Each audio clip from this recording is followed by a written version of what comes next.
Chapter 8.11b Men and Women's Relationship After the Emergence of the Human Condition.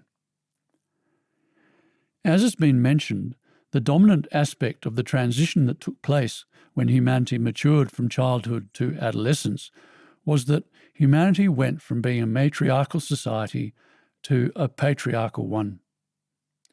Since it was this shift that had the most dramatic impact on the lives of men and women during this adventurous adolescent stage, I will now describe how it came about and its repercussions. Throughout humanity's infancy and childhood, our society was matriarchal or female role-led because the suckling of young and the nurturing of infants it led to provided the basis for the whole love indoctrination process, and because females had to become sufficiently assertive to rein in the aggressive competition amongst males for mating opportunities. The honest-thinking philosopher Jean-Jacques Rousseau acknowledged women's nurturing role when he wrote in his 1762 book On Education, "The first education is the most important, and this first education belongs incontestably to women." If the author of Nature had wanted it to belong to men, he would have given them milk with which to nurse the children. And when Olive Schreiner wrote in her 1883 book The Story of an African Farm that "They say women have one great and noble work left them. We bear the world and we make it. The souls of little children are marvellously delicate and tender things, and keep forever the shadow that first falls on them. And that is the mother's, or at best, a woman's." She too was acknowledging that it had been women's role to nurture infants. Thus, with women preoccupied nurturing the next generation, it made sense that when our instinctive self threatened to stop our conscious mind's search for knowledge, it was men who took on the role of resisting that threat. It also made sense for men to take up this role because, historically, men had always been the group protector from marauding leopards and so on. And since this resistance by our ignorant instinctive self of our mind's need to search for knowledge was a group threat, namely a threat to humanity, it especially made sense that men went out to meet it. Indeed, since the threat of ignorance that emerged some 2 million years ago was such a serious threat to our species, if it prevailed we would never find understanding and never fulfill our responsibility to master intelligence, winning the battle against it became our species' priority, which is why our society became patriarchal or male role-led. Of course, this role differentiation, where men took up the task of fighting against the ignorance of our instinctive self, also made sense because nurturing depends on love, whereas fighting is an aggressive, non-loving behaviour. Far better, then, to leave women out of the upsetting battle to preserve as much upset-free, loving innocence as possible to nurture the next generation. The Bible acknowledges that human society changed from being a matriarchal, soul-centric, nurturing society to a patriarchal, egocentric, embattled society after the upsetting search for knowledge began, when, after describing how Adam and Eve took the fruit from the tree of knowledge, Moses wrote in Genesis 3, "To the woman he, God, said, 'Your desire will be for your husband, and he will rule over you.'" Wives and children in virtually all cultures have not adopted their husband's or father's surname because of some cultural coin toss, but because they were living in a patriarchal world.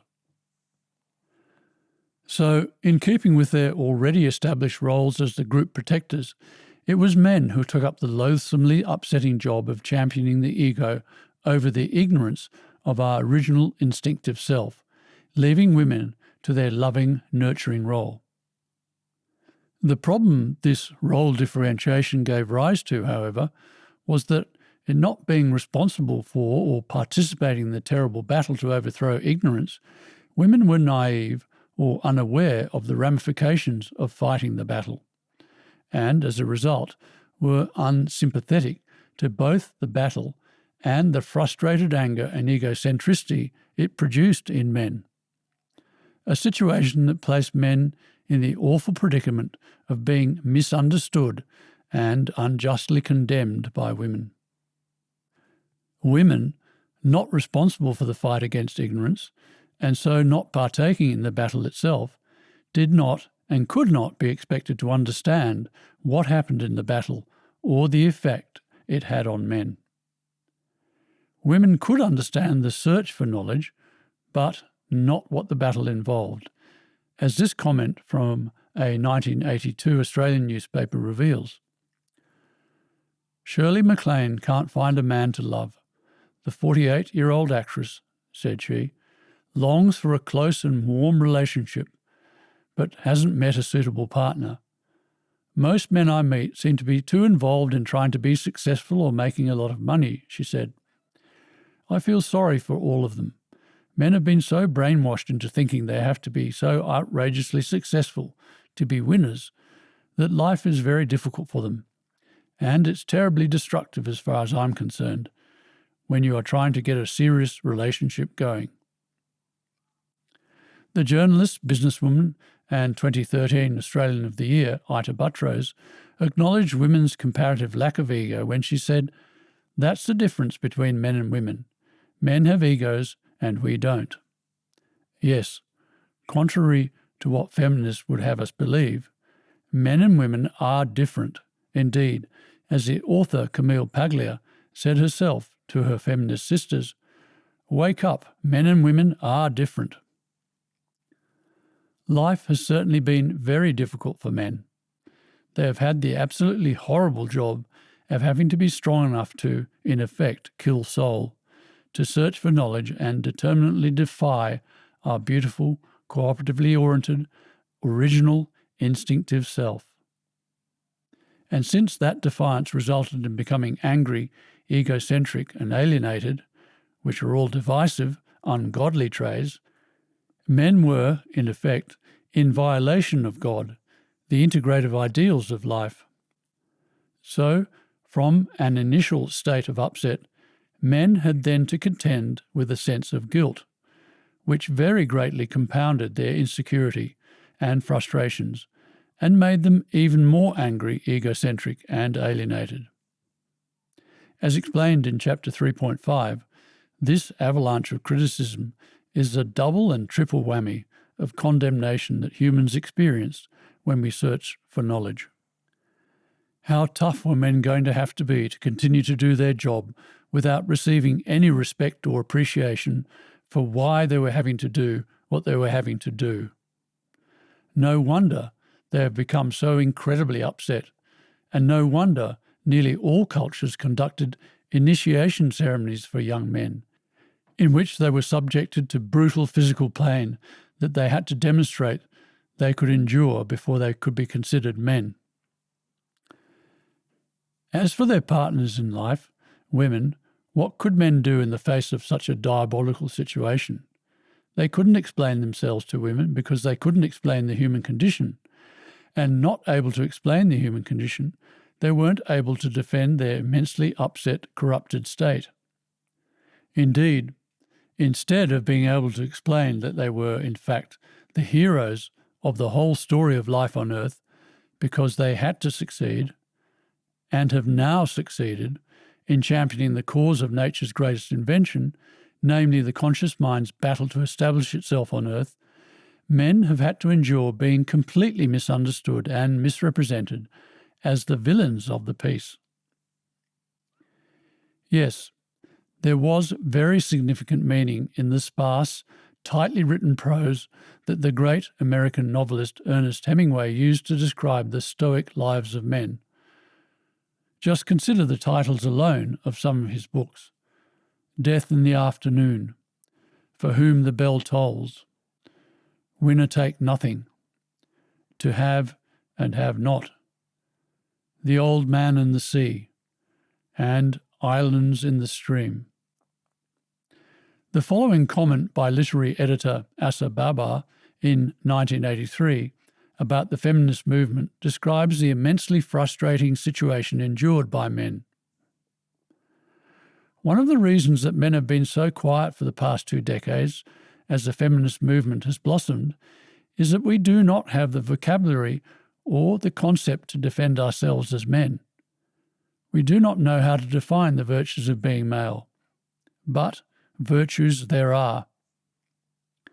When Robert Burns famously wrote that a man's a man for all that, he was recognising that even though men appear to be bad for all their seemingly destructive behaviour, they are actually hugely meaningful. The truth about men was certainly not as it appeared. They weren't selfish, world-destroying monsters, quite the reverse. So when the leading feminists Germaine Greer and Gloria Steinem said respectively, "As far as I'm concerned, men are the product of a damaged gene.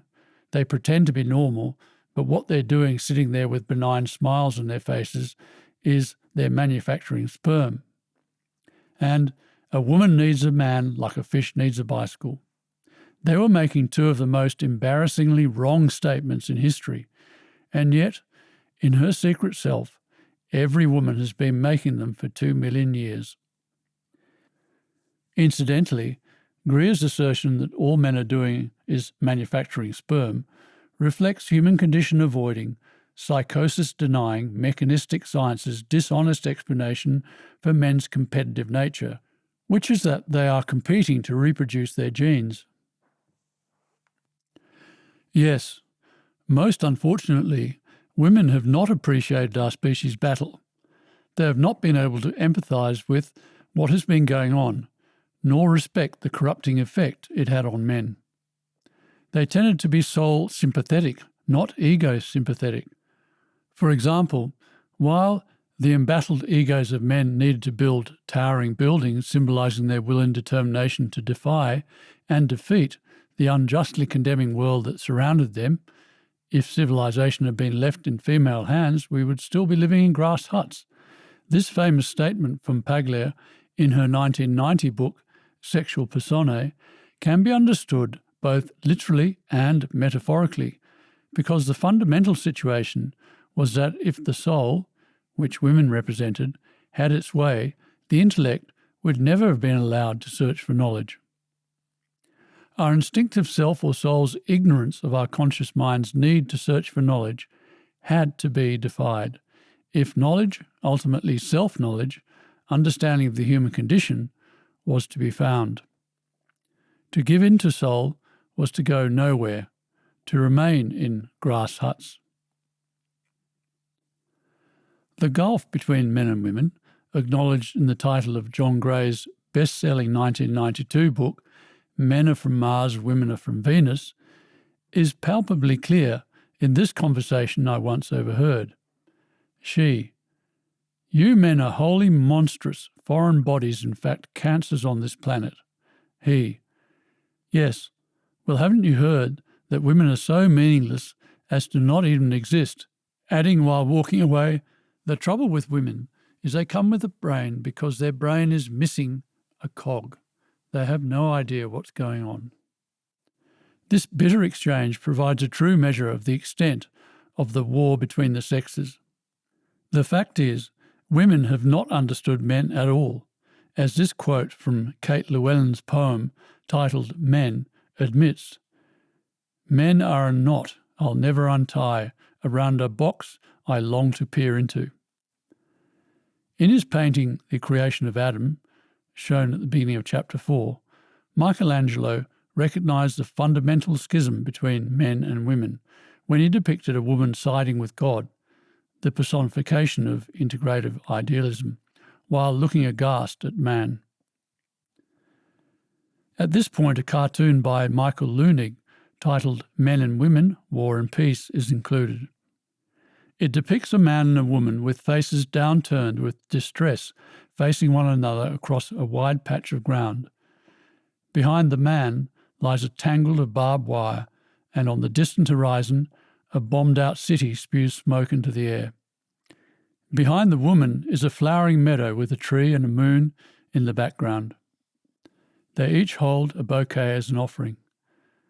The man's is composed of barbed wire, and the woman's of meadow flowers, while a tear falls from her eye.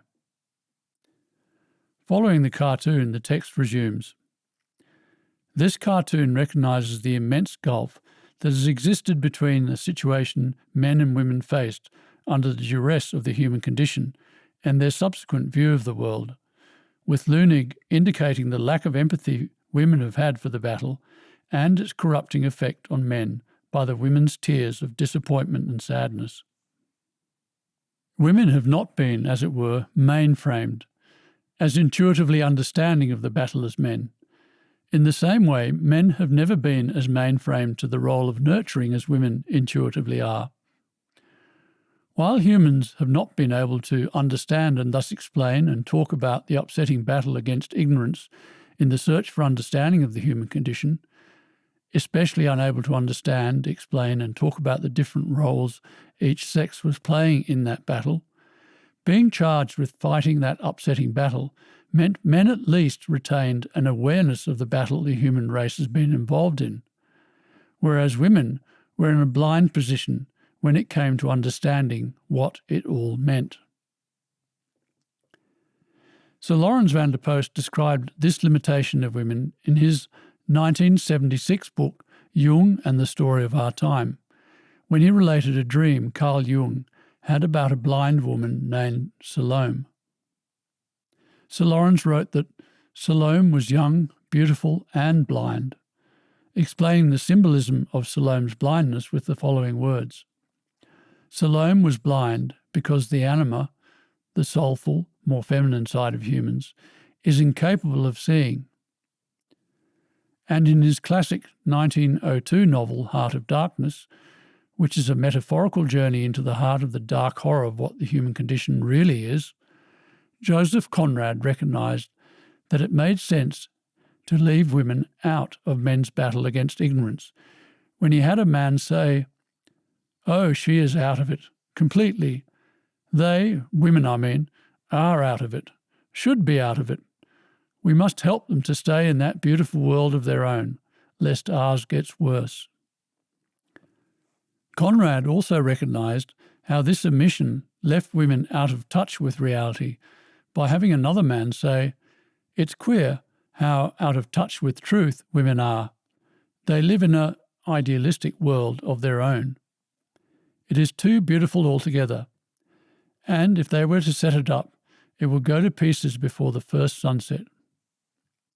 Yes, as Paglia similarly inferred, to give in to soul would be to go nowhere.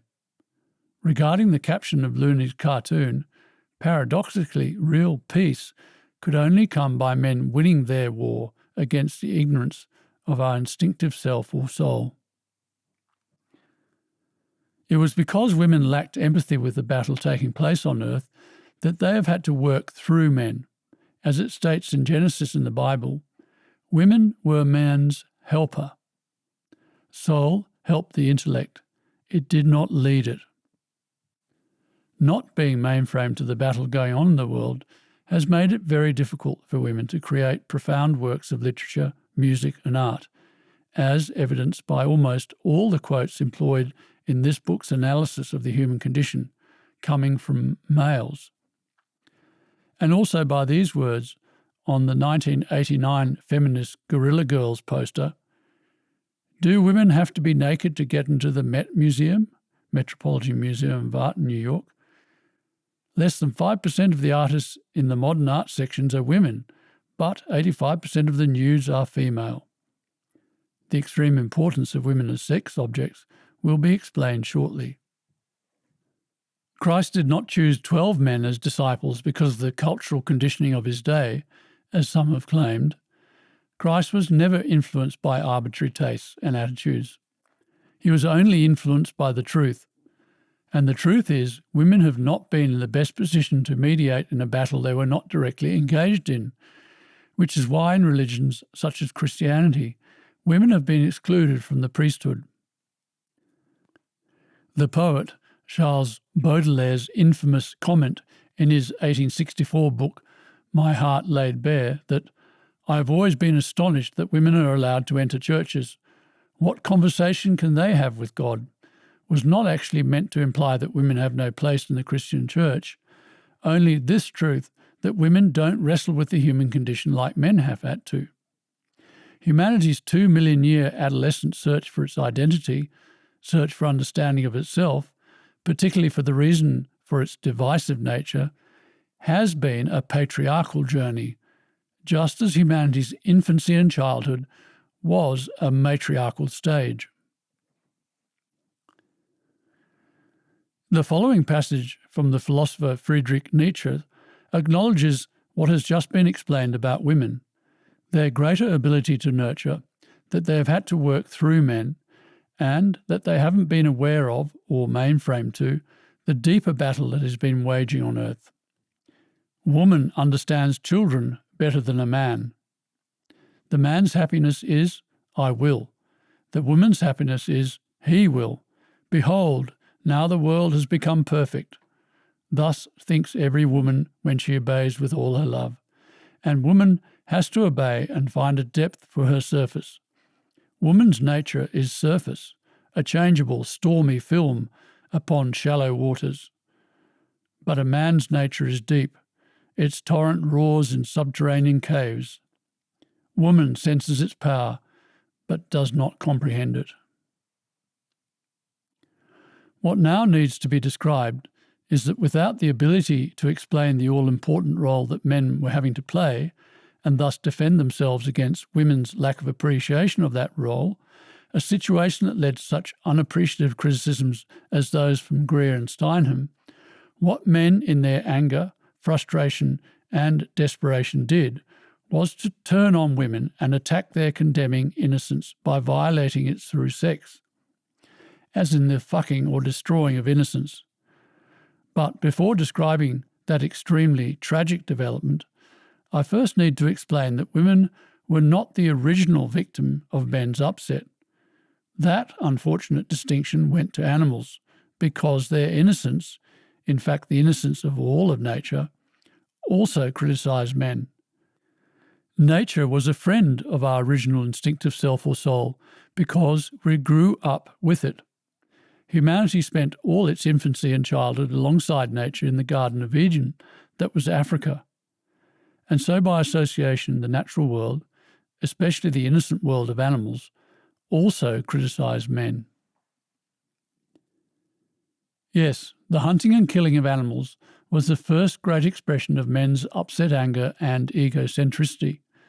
One of the first adaptations to living in the embattled, angry, egocentric and alienated state, ultimately epitomised by resignation, was that we changed from being a relatively peaceful vegetarian species to a ruthless hunter of animals.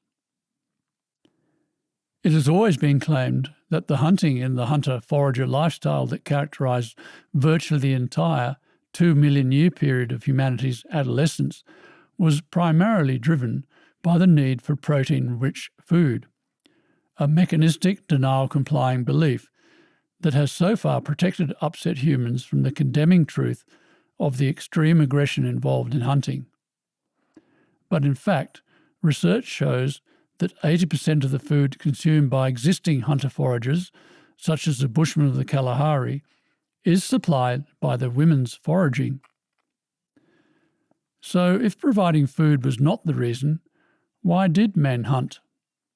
This obvious question has led to the development of the show-off hypothesis by some human condition-avoiding, psychosis-denying mechanistic scientists, such as the anthropologist Kristen Hawkes, which suggests that men developed hunting in order to display their worth as potential mates and so increase their reproductive chances. However, the honest, denial-free answer is that hunting was men's earliest ego outlet. Men attacked animals because their innocence, albeit unwittingly, unfairly, criticised men's lack of innocence. It condemned their upset, aggressive lives. Also, by attacking, killing and dominating animals, men were demonstrating their power, which was a perverse way of demonstrating their worth as humans. If men could not rebut the accusation that they were bad, they could at least find some relief from that guilt by demonstrating their superiority over their accusers. The exhibition of power was a substitute for explanation. This sport of attacking animals, which were once our species' closest friends, was one of the earliest expressions of our upset. One of the definitions given for sport is the pastime of hunting, shooting, or fishing with reference to the pleasure achieved. We had good sport today. The pleasure of hunting was of the perverse, sadistic, sick kind of attacking animals for their innocence and its implied criticism of us. Yes, the real reason men needed to go hunting was to get even with innocence for its unjust criticism of men's lack of innocence. I remember seeing a cartoon that depicted two cement truck drivers gleefully dumping their load of concrete over a tiny roadside daisy. Such behaviour is merely an adult version of children burning ants and tormenting pets. The extent of the satisfaction corrupted humans could derive from retaliating against the unjust condemnation that innocence represented was revealed in paragraph 276, when a legendary hunter's dispatch of 966 rhinos over a 2-year period was cited. But in this comment by W.D.M. Bell, an African big game hunter of the early 1900s, the pleasure is explicit. There is nothing more satisfactory than the complete flop of a running elephant shot in the brain. And in the following passage, another sport hunter makes perfectly clear the cathartic satisfaction gained through being able to get even with unjustly condemning innocence. Next thing I knew, a large male chimpanzee had hoisted himself up out of the underbush and was hanging out sideways from the tree trunk, which he was clutching with his left hand and left foot. Looking down my barrel at 10 yards was man's closest relative, an ape, which, when mature, has the intelligence of a 3-year-old child. Wouldn't I feel like a murderer if I shot him? I had some misgivings, as my globular front sight rested on the ape's chest and my finger on the trigger. But then, gradually, insidiously, my thinking took a different turn. I thought of the gorge-lifting sentimentality, most of it commercially inspired, that has come to surround chimpanzees. I thought of the long list of ridiculous anthropomorphic books about the personalities of these apes. I thought of that chimp who finger-painted on TV and sold his works for so much money he wound up having to pay income tax. I thought of one ape who was recommended for a knighthood, the ape who was left his master's yacht, the ape who was elected to Parliament in some banana republic, and various other apes who were made astronauts and honorary colonels. Gathering like storm clouds in my mind, these thoughts roused me to such a pitch of indignation that there appeared to be only one honourable course of action. I blasted that ape with downright enthusiasm and have felt clean inside ever since. Here in the book appears a photo of a shooter posing with a giraffe he has just shot to death. The caption states, "Note the satisfaction on his face," and the crumpled, dead victim of his get even with innocence for its unjust condemnation, triumphant brutalisation. Anthropological evidence supports the notion that hunting is an aspect of fully conscious, upset adolescent man, because it was during the time of Homo erectus that the first signs of hunting appeared in the fossil record. All the anthropological evidence indicates child man was a vegetarian, but with big game hunting came meat eating, an adaptation that would have revolted our original instinctive self or soul, since it involved killing and eating our soul's friends. Even today, the act of killing animals, or just seeing animals get slaughtered, produces feelings of deep revulsion within us. But we weren't to be put off, and in time, as our increasingly upset and driven, to find ego relief lifestyle developed, we became somewhat physically dependent on the high energy value of meat. With respect to whether the lifestyle of adolescent men should be described as hunter-forager or forager-hunter, since the priority was the heroic search for knowledge and hunting provided men with some retaliatory relief from the criticism of the innocent world they had to live in, it should be described as hunter-forager. Returning to the overall situation that the human race was faced with, in particular the issue of how the different roles that men and women had taken up played out, as upset increased, so too did humanity's insecurity about being corrupted, as did, it follows, the need to combat that insecurity with whatever form of relieving reinforcement we humans could find. And since it was men who had to especially take on the responsibility of championing the conscious thinking self or ego over the ignorance of our original instinctive self, it was men who particularly came to need reinforcement of their worth through the acquisition of power, fame, fortune and glory. In the soundtrack to the 1986 African musical Ipitombi, the female narrator says, "The women had to do all the work because the men were so busy being big, strong and brave." This quote acknowledges just how preoccupied men eventually became in trying to prove their worth, in defeating the implication that they weren't worthy. In the end, men became so insecure or ego-embattled that it really did become a case of give me liberty or give me death, no retreat, no surrender, death before dishonour, death or glory. They wouldn't do anything that didn't bring them glory and adulation, which meant someone else, namely women, had to do all the menial work if it was going to get done. The following two photographs appearing below paragraph 781 from Richard B. Lee and Irvin DeVore's Kalahari Hunter-Gatherers, 1976, of the relatively innocent Bushmen, members of the present Homo sapiens sapiens variety of humans, perfectly illustrates the situation. In the first image, women are shown gathering the aforementioned 80% of the food, in addition to nurturing the children, basically doing all the practical work, while the other image, titled Telling the Hunt, shows the men sitting around together with their backs contemptuously shunning innocent nature's condemning presence as they boast about their heroic conquest over innocent animals. Clearly, the basic adaptations human made to the human condition are well established in these relatively innocent Bushman members of the present Homo sapiens sapiens variety of humans. These could as easily be photos of women shopping and businessmen discussing a company takeover. Of course, to properly context hunting, it has to be appreciated that the destruction of innocence has been going on at all levels.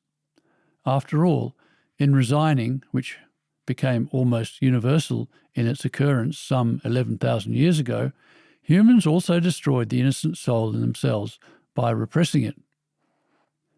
Yes, our ignorant soul, and any innocent representation of it, has been unbearably condemning, especially of men, which is why men, having already turned on and attacked their innocent animal friends, then turned on and attacked the relative innocence of their partners in life, women. Unable to explain their behaviour to women, men were left in an untenable situation. They couldn't just stand there and accept women's unjust criticism of their behaviour. They had to do something to defend themselves. But because women reproduced the species, men couldn't kill women the way they destroyed animals. And so instead, men violated women's innocence or purity or chastity or honour through rape. Men perverted sex, as in fucking or destroying, making it discrete from the act of procreation. What was being fucked, violated, destroyed, ruined, degraded or sullied was women's innocence. The feminist Andrea Dworkin recognised this underlying truth when she wrote in her 1987 book Intercourse that all sex is abuse. Also, the 5th century theologian St. Jerome taught that prior to the fall, Adam and Eve were virgins in paradise, and that therefore all sexual intercourse is unclean. If we immerse ourselves in what was really happening with hunting and progress from there, we can see something of the truth and horror of what has just been said about sex being a way of attacking the innocence of women. While the hunting, actually murdering, of our instinctive self or soul's friends, the animals, was shockingly offensive to our all-loving and all-sensitive soul, humans eventually became so upset that the feeling of condemnation from the innocence of animals became greater than our love for them, at which point we started murdering them to relieve ourselves of that condemnation. So when we shoot animals, and this reaction would have also occurred when our ancestors ritually sacrificed the lives of animals, the shock to our soul of what we are doing temporarily relieves the unjust condemnation we feel, which is why some people became addicted to hunting. In fact, in order for professional hunters of wildlife to shoot accurately, they first have to learn to overcome the momentary mental blackout that is brought about by the shock of what they are about to do. All hunters, indeed anyone about to kill an animal, are aware, if they are honest, of the momentary blackout their mind experiences when they are about to kill an animal. Well, sex, as humans have been practicing it, has similarly been extremely offensive to our instinctive self or soul, and has caused the same emotion-induced shock to our soul and thus temporary blackout in our mind, as this study, sourced from a 2005 issue of New Scientist, found. Research suggests that when shown erotic or gory images, the brain fails to process images seen immediately afterward. This phenomenon is known as emotion-induced blindness, or short vision blackout. The emotion referenced here is our soul communicating extreme distress to our mind. Humans don't remember sexual episodes very well, and the reasons we don't is because sex, as currently practiced, is a violation of our soul, and we don't want to remember such violation. Incidentally, understanding this psychology also allows us to explain the ritual of human sacrifice, a practice that has been found to have occurred in nearly all cultures. While hunting and later sacrificing, murdering our soul's friends, the animals, was shockingly offensive to our soul, sacrificing, actually murdering, a fellow human was astronomically offensive to our soul. However, the upset in humans eventually became so great that only such astronomically shocking acts as murdering our fellow humans could exceed our astronomical levels of upset, and by exceeding the upset temporarily, quell it. The feeling of shock and revulsion overrode the feeling of upset, and, through that, temporarily eliminated the latter.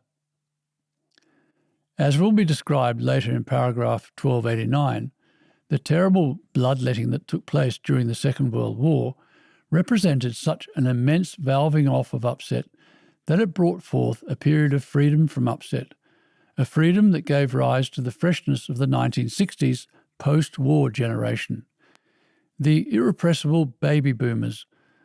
The valving off of upset can be better understood as the souls of those involved being so revolted and shocked by all the bloodletting that the upset in those involved was, for a time, nullified. The extraordinary extent of the innocence of our soul and the extraordinary extent of the upset in humans now, especially in men, are two immensely confronting truths that we can now at last safely understand and admit. The main point being made here, however, is that sex became a way of attacking the innocence of women, the result of which was that women's innocence was oppressed, and to a degree they tragically came to share men's upset. The consequences of this horrific development, which will now be looked at have obviously been immense.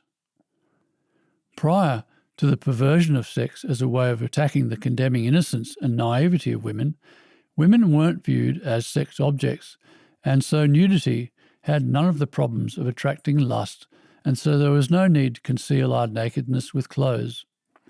To quote Moses in the Bible, when Adam and Eve took the fruit from the tree of knowledge, set out in search of understanding, the eyes of both of them were opened, and they realized that they were naked. So they sewed fig leaves together and made coverings for themselves.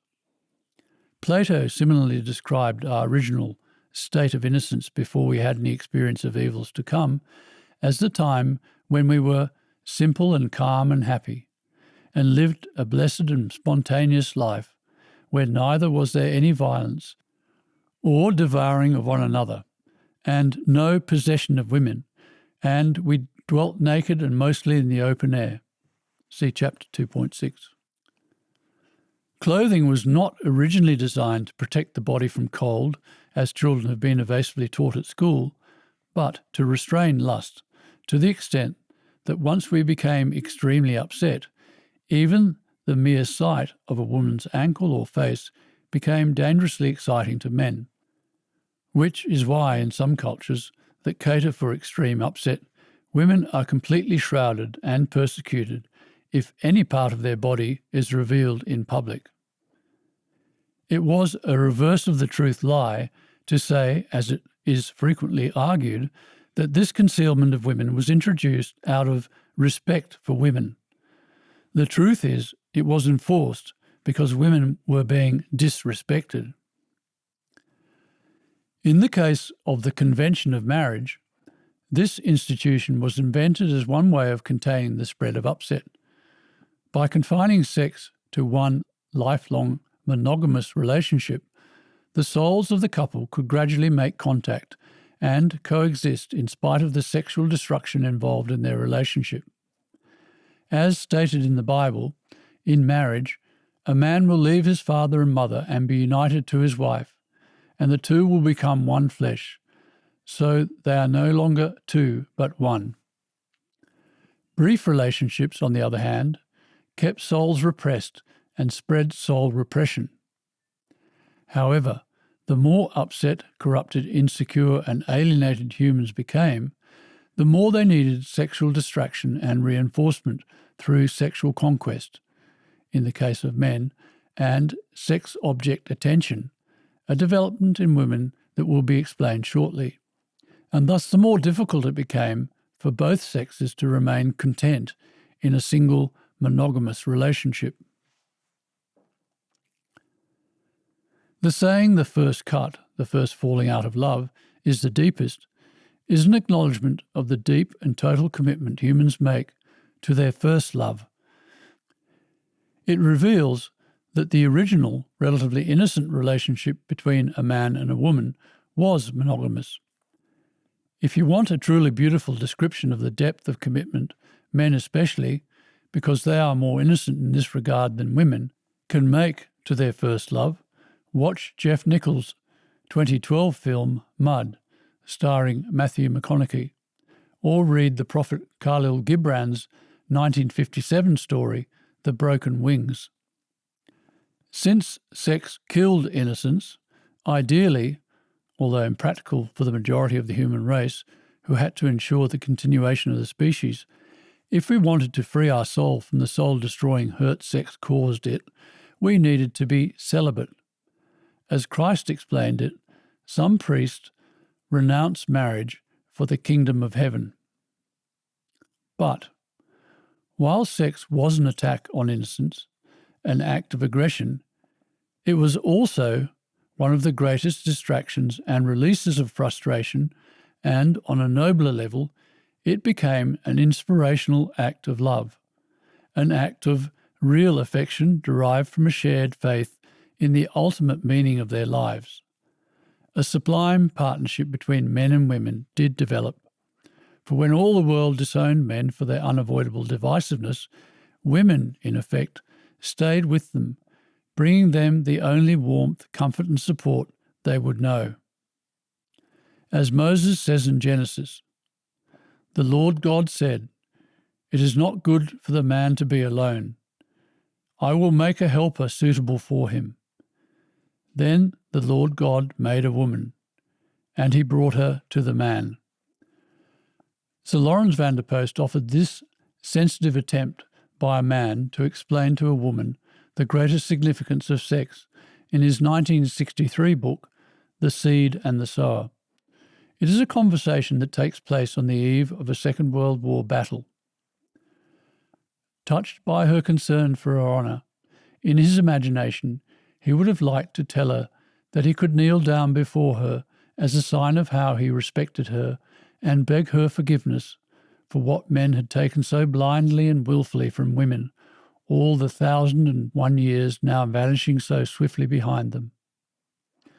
But all he hastened to say was, "I would have to be a poet and not a soldier to tell you all that I think and feel about you. I can only say that you are all I imagined a good woman to be. You make me feel inadequate and very humble.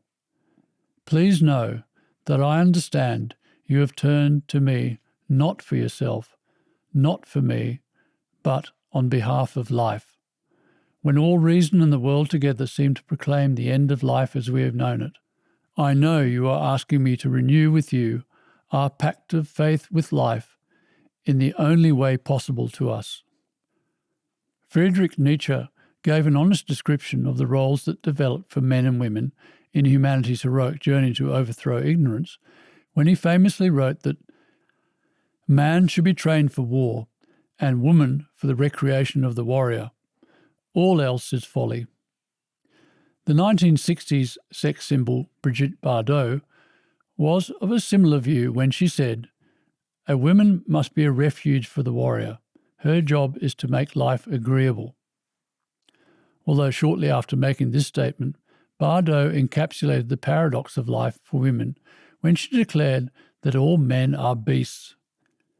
The more usual rendition from women of this misunderstanding of men being that all men are bastards. Yes, innocence was two-sided. It condemned and upset men who therefore had to attack it. But it was also an inspirational reminder of the soulful, true world that they were fighting to reinstate by finding the understanding that would stop the upsetting criticism of them and the human race as a whole. So women's innocence could both condemn and inspire men, which, as will now be explained, is why the image of innocence that Bardot's beauty was such a magnificent representation of was so inspirational. The image of innocence in women could inspire the dream of the human race's return to living in a cooperative, loving, upset-free, ideal state, a state free of the human condition. It could lead to romance. Men could dream that the image of innocence in women meant women were actually innocent, and that through their partnership with women, they could share in that innocent state. And for their part, women could use the fact that men were inspired by their image of innocence to delude themselves that they actually were innocent. Men and women could fall in love, let go of reality, and dream of an ideal, cooperative, loving world. Cole Porter's 1928 song, Let's Fall in Love, contains lyrics that reveal how falling in love is about allowing yourself to dream of the ideal state of paradise. Let's fall in love. Why shouldn't we fall in love? Our hearts are made of it. Let's take a chance. Why be afraid of it? Let's close our eyes and make our own paradise. It should be pointed out that falling in love has been one of the most wonderful experiences we could have during the 2 million years the human race has had to live with the immensely upset and soul-corrupted state of the human condition. Because when it happened, we did let ourselves believe we were back in and thus experience the all-loving, all-sensitive and completely happy original state of innocence that the human race once lived in. We can also see from that intoxicating experience how extremely soul-dead loveless, bleak and empty our human condition-afflicted lives are. And also how fabulous human life is going to be now that we can leave the upset state of the human condition and live in that utterly euphoric and exhilarating state all the time. Unfortunately, since falling in love was an unreal, artificial dream state, it was all too easy to fall out of, as Bob Seger wrote and sang in his 1980 song, You'll Accompany Me. Some people say that love's a losing game. You start with fire, but you lose the flame. The ashes smoulder, but the warmth soon gone. You end up cold and lonely on your own. The effect of the attraction of innocence, which has been the preserve of youth because the young were innocent, they hadn't yet been exposed to all the upset in the world, for both dreaming through and for sexual destruction, was that through the course of the 2 million year journey through our species' adolescence, our physical features became increasingly youthful looking or neotenous, as the increasingly childlike features of the skulls of the varieties of our Homo ancestors pictured in Chapter 8.2 clearly evidence. The dramatic increase in neoteny from Homo habilis to Homo erectus reflects the dramatic increase in upset that took place once humanity determinately set out on its search for understanding at the age equivalent of 21, and the dramatic increase in neoteny from Homo erectus to Homo sapiens sapiens reflects the dramatic increase in upset that occurred when humanity entered the rapidly disintegrating stage of the last quarter of the exponential growth of upset's development. Women were especially selected for their more innocent-looking, neotenous, youthful childlike features of a domed forehead, large eyes, snub nose, and hairless body. Just how adapted women have now become to being sex objects can be seen in women's magazines, which are almost entirely dedicated to instructing women how to be attractive, which really means just better able to imitate the image of innocence. Women are now habituated and codependent to the reinforcement that men, for over 2 million years, have given their object self rather than their real self, for instance. They love to adorn themselves with beautiful objects, use makeup on their faces to increase their neotenous appearance, and wear high-heel shoes to give themselves the leggy, youthful, ultra-innocent look of pubescence. At this point in the book, above paragraph 788, 6 extremely revealing images are included. The first is a drawing that appeared in a Vogue fashion magazine that shows the long-legged, pubescent body proportions of adolescent girls. The second image is of the famous supermodel Claudia Schiffer, showing her extraordinarily childlike neotenous features. The third image is a drawing by Jeremy Griffith, showing the stages that women go through from ages 12 to 18, adapting to their role of having to be sex objects. The final 3 images are extremely revealing cartoons that illustrate how women delude themselves that it is their real self, not their object self, that men fall in love with.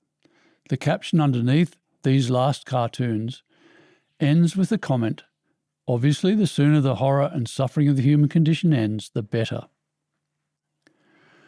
What now needs to be explained is how the beauty of women came to be so powerfully attractive and inspirational for men. It was explained in chapters 5 and 6 that throughout humanity's infancy and childhood, we self-selected integrative traits by consciously seeking out love-indoctrinated mates, members of the group who had experienced a long infancy and were closer to their memory of infancy, that is, younger. Since the older we became, the more our infancy training in love wore off, we began to recognize that the younger an individual, the more integrative he or she was likely to be. we began to idolize, foster, and select for youthfulness, represented as it was by neotenous, infant-like features, such as the aforementioned large eyes, dome forehead, snub nose, and a hairless body, because of its association with cooperativeness or integrativeness. But what happened around 2 million years ago when the upset state of the human condition emerged is that instead of selecting for neotenous features because they signalled a cooperative individual, such features began to be selected for because they signalled an innocent individual who was attractive for sexual destruction and for dreaming through or romance. What this means is that while the motivation behind the selection changed significantly, the neotenous features signifying soundness and innocence have been selected for throughout humanity's infancy, childhood, and adolescence. Also of significance is the fact that while all other forms of innocence were being attacked and destroyed throughout humanity's adolescence, this image of innocence, the beauty of women, was the only form that was actually being cultivated during that time. So the image of innocence in women has both a very long and, since 2 million years ago, unique history of development. And that is why it is so powerfully attractive. Women's representation of innocence, their representation of our now lost pure world, has been the only form of that purity that has been continuously cultivated since we were apes. So it is little wonder men fell in love with women. The following quotes reveal just how inspiring women's image of innocence became for men. "We lose our soul, of which woman is the immemorial image." Lawrence Vanderpost, The Heart of the Hunter, 1961. "I believe hers to have been the kind of beauty in which the future of a whole continent sings, exhorting its children to renounce what is out of accord with the grand design of life. Woman stands before him, man, as a lure and symbol of the world." Pierre Teilhard de Chardin, Let Me Explain, 1966. "Women are all we, men, know of paradise on earth." Albert Camus, The Fall, 1956. "You give me a reason to live." Joe Cocker, You Can Leave Your Hat On, 1986. I who have nothing, I who have no one, because the whole world has hated men's upset behaviour, adore you and want you so." Jerry Lieber and Mike Stoller, I Who Have Nothing, 1963. "Sex is life." Graffiti on a granite boulder at Meekatharra in Western Australia. In the 1996 film Beautiful Girls, one of the male characters is criticised for plastering pictures of supermodels all over the walls of his room, to which he responds, "Look, the supermodels are beautiful girls. A beautiful girl can make you dizzy, like you've been drinking bourbon and coke all morning. She can make you feel high for the single greatest commodity known to man, promise. Promise of a better day, promise of a greater hope, promise of a new tomorrow." This particular awe can be found in the gait of a beautiful girl, in her smile and in her soul, in the way she makes every rotten thing about life seem like it's going to be okay. The supermodels, that's all they are, bottled promise, scenes from a brand new day, hope dancing in stiletto heels. The ever-insightful Nietzsche also recognised the role women played in inspiring the world with their illusion of innocence when he wrote in 1886, "Her great art is the lie. Her supreme concern is appearance and beauty. Let us confess it, we men. It is precisely this art and this instinct in woman which we love and honour." So while it certainly is of little wonder that men fell in love with women, the great mystery of women was that it was only the physical image or object of innocence that men were falling in love with. The illusion was that women were psychologically as well as physically innocent. This passage from the writings of Leo Tolstoy captures the whole amazing paradox that this situation gave rise to. So, this is how I lived till I was 30. I weltered in a mire of debauchery, destroying soulful purity, and at the same time was on the lookout for a girl pure enough to be worthy of me, marrying. I rejected many just because they were not pure enough to suit me. But at last I found one whom I considered worthy. One evening I was sitting beside her, admiring her curls and her shapely figure in a tight-fitting jersey. I suddenly decided that it was she. It seemed to me that evening that she understood all that I felt and thought, and that what I felt and thought was very lofty. In reality, it was only that the jersey and the curls were particularly becoming to her, and that after a day spent near her, I wanted to be still closer. It is amazing how complete is the delusion that beauty is goodness. A handsome woman talks nonsense. You listen and hear, not nonsense, but cleverness. She says and does horrid things, and you only see charm. I returned home in rapture, decided that she was the acme of moral perfection, and that therefore she was worthy to be my wife, and I proposed to her the next day. What a muddle it is. As intimated in what Tolstoy has written, for their part, women were able to fall in love with the dream of their own perfection that men projected, of their being truly innocent. Men have been in love with the image of innocence, and women have been in love with the idea of their innocence. As has been pointed out, men and women fell in love. We abandoned the reality in favour of the dream. It really was the one time in our life when we could romance, when we could be transported to how it once was and how it could be again, to heaven. And like with Cole Porter's song Let's Fall in Love, it was a dream the composer and lyricist Irving Berlin spoke explicitly of in his classic 1935 song Cheek to Cheek. Heaven, I'm in heaven, and my heart beats so that I can hardly speak, and I seem to find the happiness I seek when we're out together dancing cheek to cheek. The lyrics of the song Somewhere, written by Stephen Sondheim for the 1956 blockbuster musical and later film West Side Story, also provide a wonderful description of the dream of the heavenly state of true togetherness that humans allow themselves to be transported to when they fall in love. Somewhere we'll find a new way of living, we'll find a way of forgiving. Somewhere there's a place for us, a time and place for us. Hold my hand and we're halfway there. Hold my hand and I'll take you there. Somehow, someday, somewhere. Thank goodness, the day of reconciliation of the lives of men and women has finally arrived, and all the perverse destruction of women's souls can end. And instead of dreaming of a loving, ideal world, the real loving, ideal world for men and women can emerge. While different cultures have different perceptions of female beauty, essentially, men are attracted by innocent looks, which are youthful, neotenous features.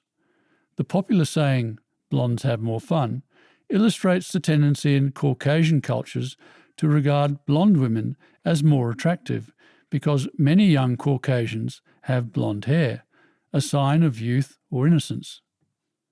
The writer Raymond Chandler acknowledged this appeal when he wrote, "It was a blonde to make a bishop kick a hole in a stained-glass window."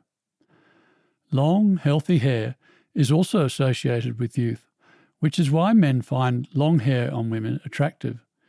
In general, any feature unique to women will be attractive and signal a sex object to men, hence the desirability of breasts, shapely hips, and a narrow waist.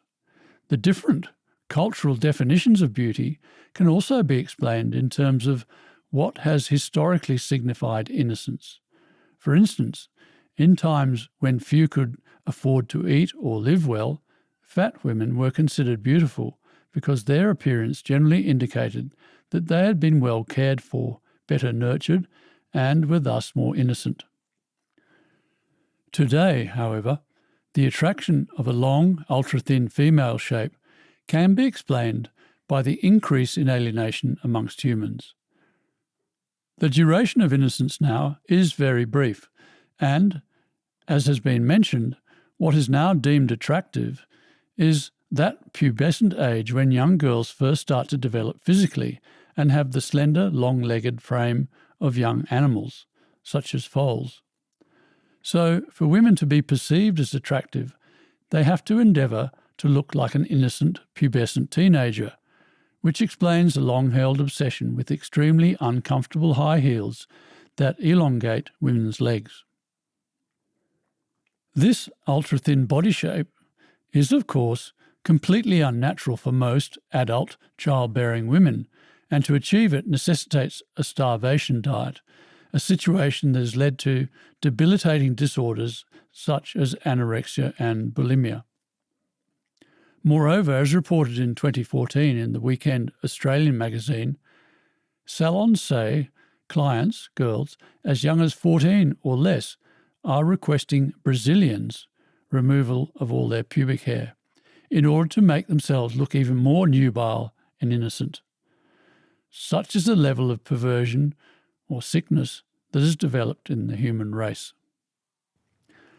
Of course, human condition avoiding, psychosis-denying, reductionist, mechanistic scientists have been totally committed to avoiding any recognition that sex, as men practice it, is about attacking the psychologically innocent state of women for its unjust criticism of men. They maintain that the attractiveness of younger women has nothing to do with them being less psychologically corrupted, or at least the appearance of that state, claiming instead that it is due to a genetic reproductive strategy.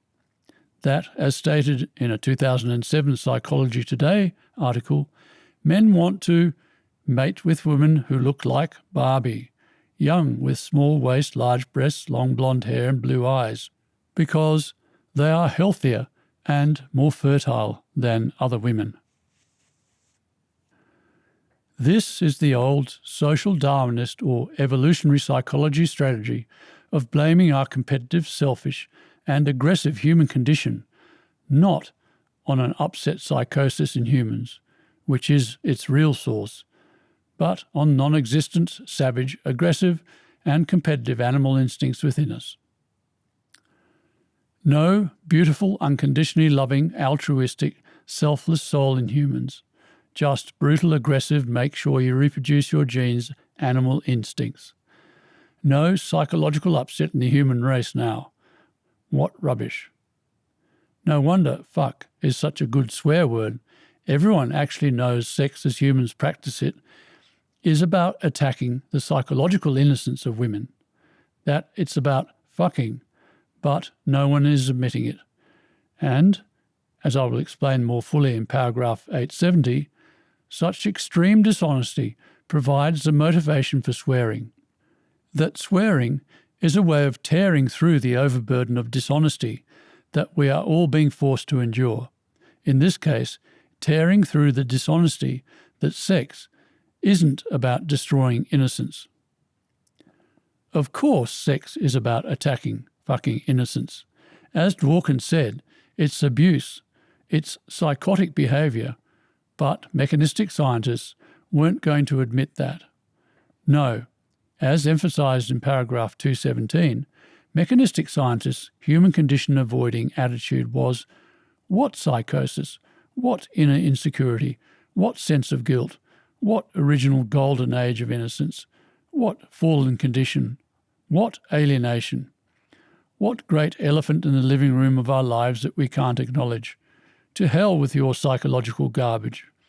Yes, they just blame all the psychological upset that humans very obviously suffer from on savage animal instincts within us. Humans kill each other in wars not because of serious philosophical differences, but to reproduce their genes in the same way bulls fight and kill other bulls to ensure they win the mating opportunities. But such explanations are completely absurd because our human condition obviously involves our fully conscious mind. Humans suffer from a psychological human condition, not a non-psychological genetic opportunism-based animal condition.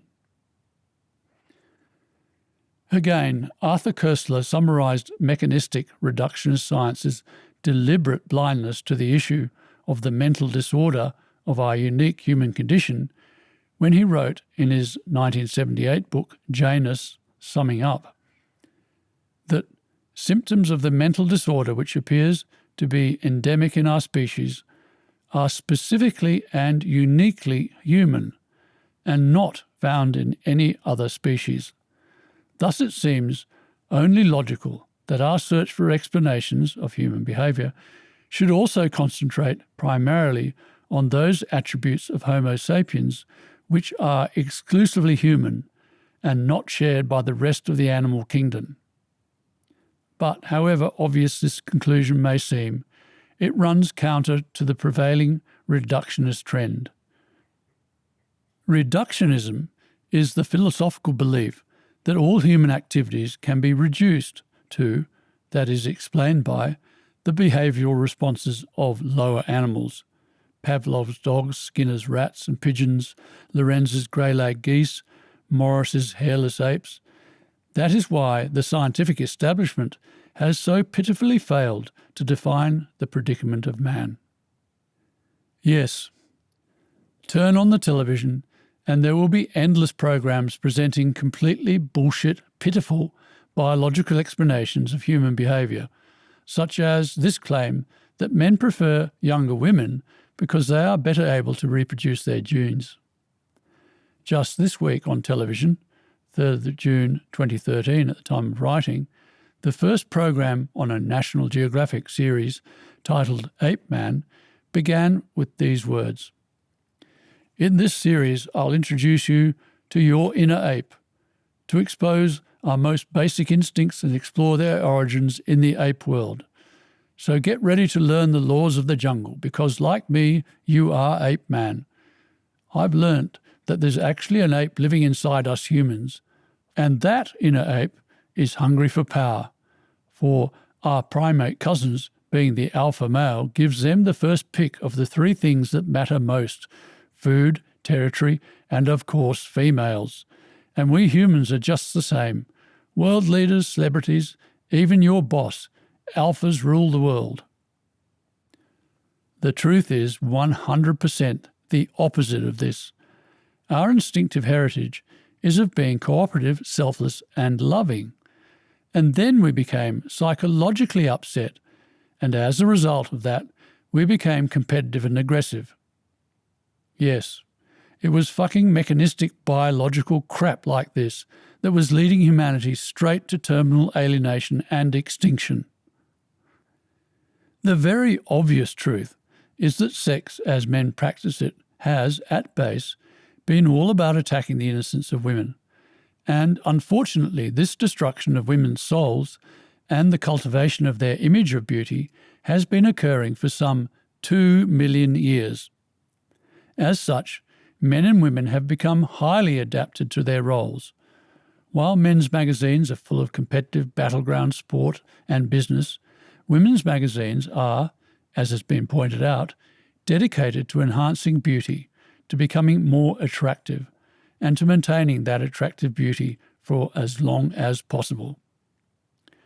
Just how aware women are of the importance of their sex object self, and how much women's sense of self-worth and self-esteem is now dependent on their sex appeal, is apparent in the twinning phenomena, in which you see women walking around together who are virtually identical in their level of sex appeal or lack thereof. Clearly, women feel too exposed and confronted if they are with another woman who is even slightly more attractive. So they end up befriending their sex appeal twin. It is extremely common to see, and very revealing of what men have done to women. Sex has played a huge role in the lives of men and women. Indeed, lust and the hope of falling in love have assumed such importance that many people, including the psychoanalyst Sigmund Freud, have been deceived into believing that sex actually rules our lives. Two of the best examples of this conviction are found in the interpretations of Moses' story of the Garden of Eden, in which Eve is blamed for tempting Adam to take the apple from the tree of knowledge, and in interpretations of Plato's two-horsed chariot allegory that was described in chapter 2.6, in which the lustful behaviour of the bad, dark horse that is described as eros is seen as a natural response to the object of desire. The truth is that women, and even boys in the case of the homosexual situation that Plato was referring to in his eros description in Phaedrus, were the victims of upset in men, not the cause. But lust became such a strong force that people have been misled into believing it seduced humans into behaving in an upset way.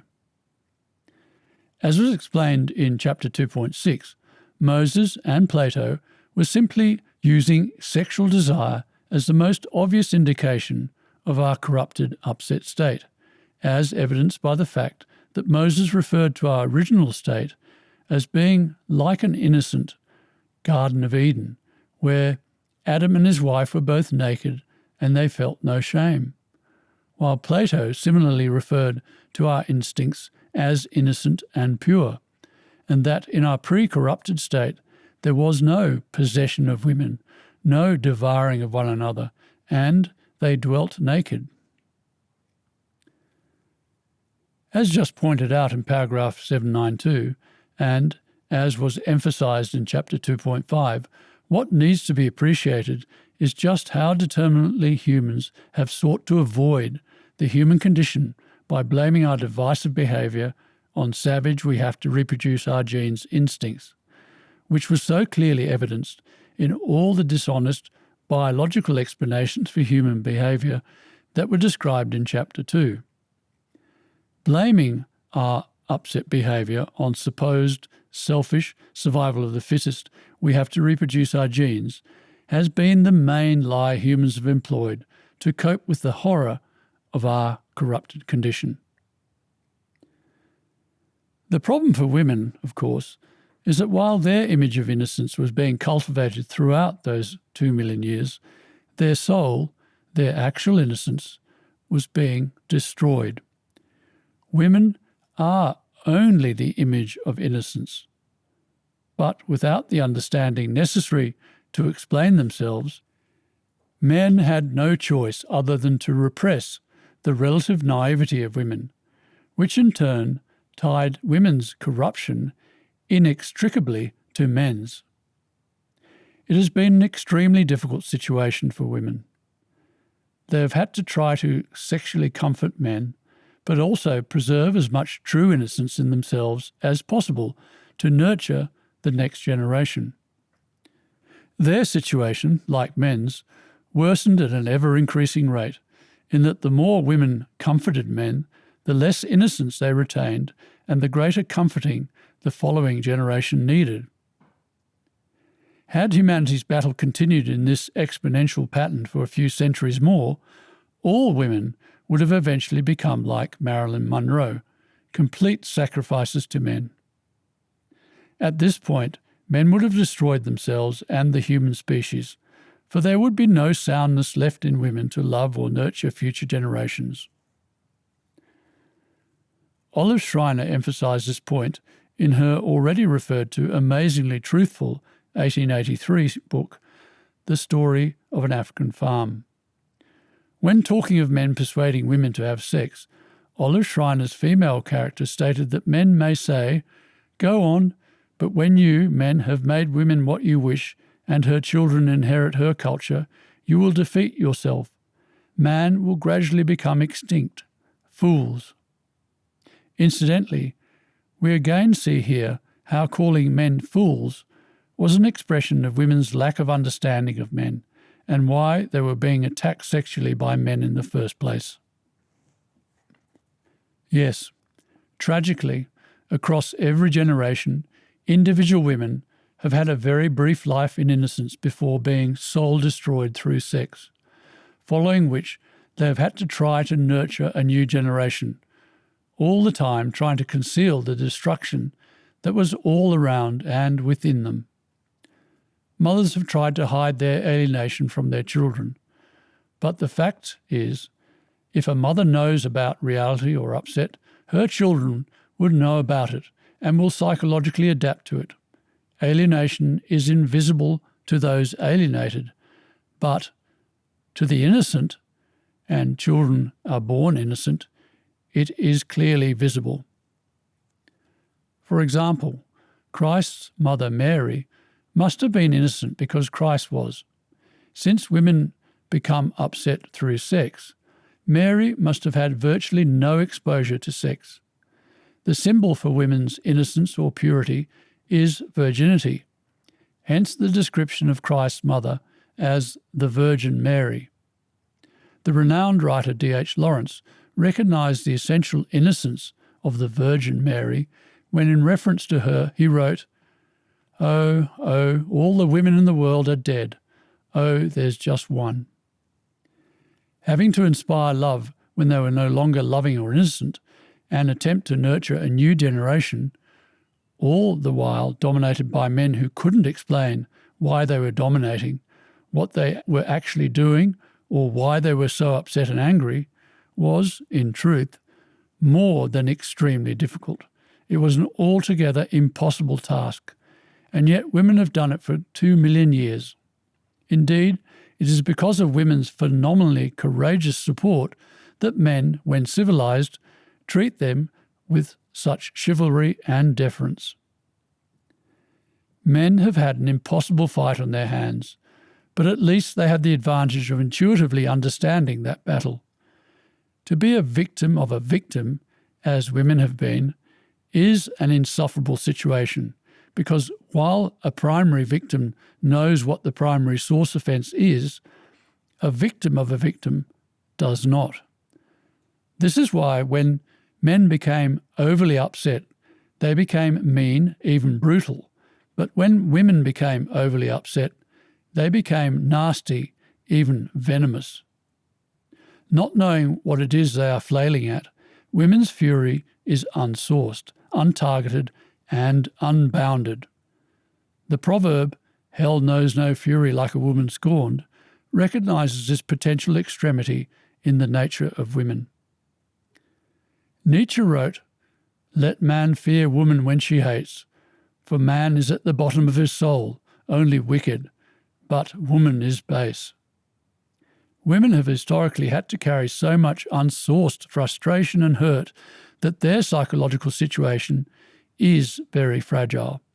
So fragile, in fact, that the hormonal upheaval accompanying menstruation is enough to destabilise this delicate balance, hence premenstrual tension, PMT.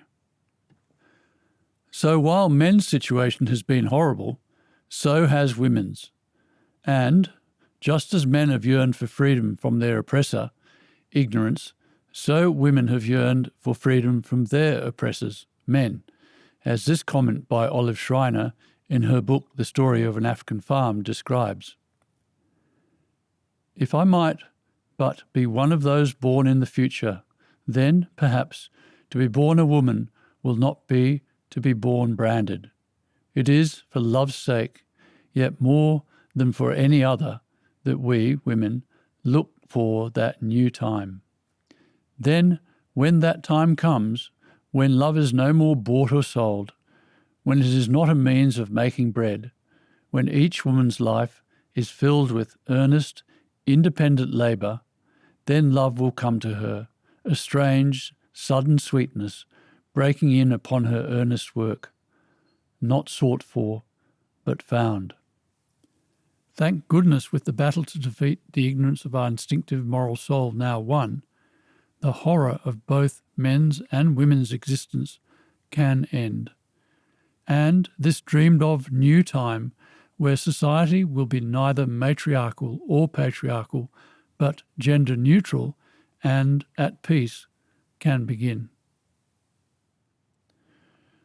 We can see that with men defying and repressing their own souls, women became representative of soul in their partnership with men. Further, because of men's unexplained oppression of women and the world of soul, and women's own inability to understand this oppression, women put increasing trust and reliance in their soul and instincts rather than in their ability to understand. As a consequence, women are more intuitive or dependent on their soul's guidance than men, hence the well-known term women's intuition. Other common sayings are that women feel while men think, and women are more right-brained than men. Our left and right brain hemispheres were explained in paragraph 682. It has also often been said that women talk more than men. Indeed, a 2013 study has found that women speak some 13,000 more words a day than the average man. And we can now explain why. Because men have been preoccupied with championing the ego, while women were left doing the support duties, women have had less opportunity to develop their own egos, which, while not as developed and embattled as men's, obviously exists because ego is just humans' conscious mind trying to understand the world and its place in it. While they were preoccupied with support duties, the one way women could try to understand the world and justify and measure themselves was through talking to each other. They couldn't act out their experiments in self-adjustment, but they could think their ideas through out aloud, evaluate, and try to establish their worth through words.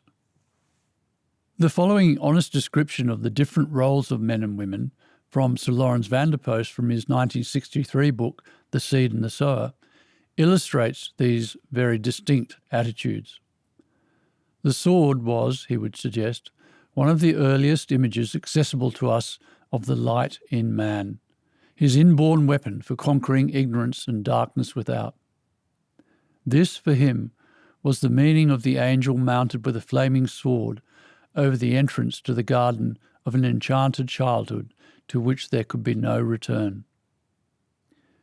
He hoped he had said enough to give us some idea of what the image of the sword meant to him. But it was infinitely more than he could possibly say about the doll. The doll needed a woman, not a man, to speak for it. Not because the image of the sword was superior to the image of the doll. It was, he believed, as old and went as deep into life. But it was singularly in women's keeping, entrusted to their own especial care. And, unfortunately, between a woman's and a man's awareness, there seemed to have been always a tremendous gulf. Hitherto, women's awareness of her special values had not been encouraged by the world. Life had been lived predominantly on the male values. To revert to his basic image, it had been dominated by the awareness of the sword. The other, the doll, had had to submit and to protect its own special values by blind instinct and intuition. Note that while men and women are different, sexist notions of men being evil or of women being irrelevant have no credibility. While the main device for avoiding prejudice was to deny that there was any difference between men and women, another was to maintain that any difference between men and women was simply a product of cultural conditioning, of girls being given dolls and boys swords as infants, for example. But as Sir Lawrence acknowledges, our differences are the product of a very real distinction, a tremendous gulf between the sexes. So while at a more noble level sex has become an expression of love, at its fundamental level it is an attack on the innocence of people. It is rape. The more upset and corrupted the human, the more sexually destructive and thus sexually perverted they are inclined to be. And the more innocent or innocent-looking the human, the more attracting of that destruction they have been. Understanding this makes it possible to explain homosexuality in men. As the victims of sex, women have historically been more exposed to, and thus become, through natural selection over hundreds of thousands of years, more adapted to sex than men. In most cases, if a male was not interested in sex, then sex did not occur, whereas women have been exposed to sexual advances regardless of their interest or lack thereof. Tiresias, the prophet mentioned in Homer's Greek legend, the Odyssey, recognized that women are more sexually aware than men. When asked whether the male or the female has most pleasure in intercourse, he replied that of 10 parts a man enjoys, one only, but a woman's sense enjoys all 10 in full. Evidence that women have been more exposed to sexual attention than men is the fact that they tend to have more neotenous facial features and have far less body hair. They don't have to shave facial hair, for example. Since neotenous features and loss of body hair are consequences of sexual selection for innocent-looking features, to have more neotenous facial features and less body hair means women must have been exposed to more sexual attention than men. Incidentally, since women are now highly adapted to sex, it means a virgin is not truly a virgin. She is not truly an innocent girl, and thus completely attractive, because all women are now instinctively aware of sex. Yes, while women have had to hide their sexual awareness in order to present an attractive image of innocence, the fact is that they are more sexually aware than men. In the Happy Days television series, set in the 1950s and first broadcast in 1974, girls are much more attracted to the sexually aware Fonzie character than to the naive, relatively innocent Richie Cunningham character. While only fictional characters, the viewing audience would not have responded with such empathy over the years if the characters did not resonate with truth. In the 1977 book Big Bad Wolves: Masculinity in the American Film by the academic Joan Mellon, the caption accompanying a picture of the 1920s sex symbol actor Rudolph Valentino reads, "Rudolph Valentino in the film Son of the Sheik. Rape is the central visual metaphor."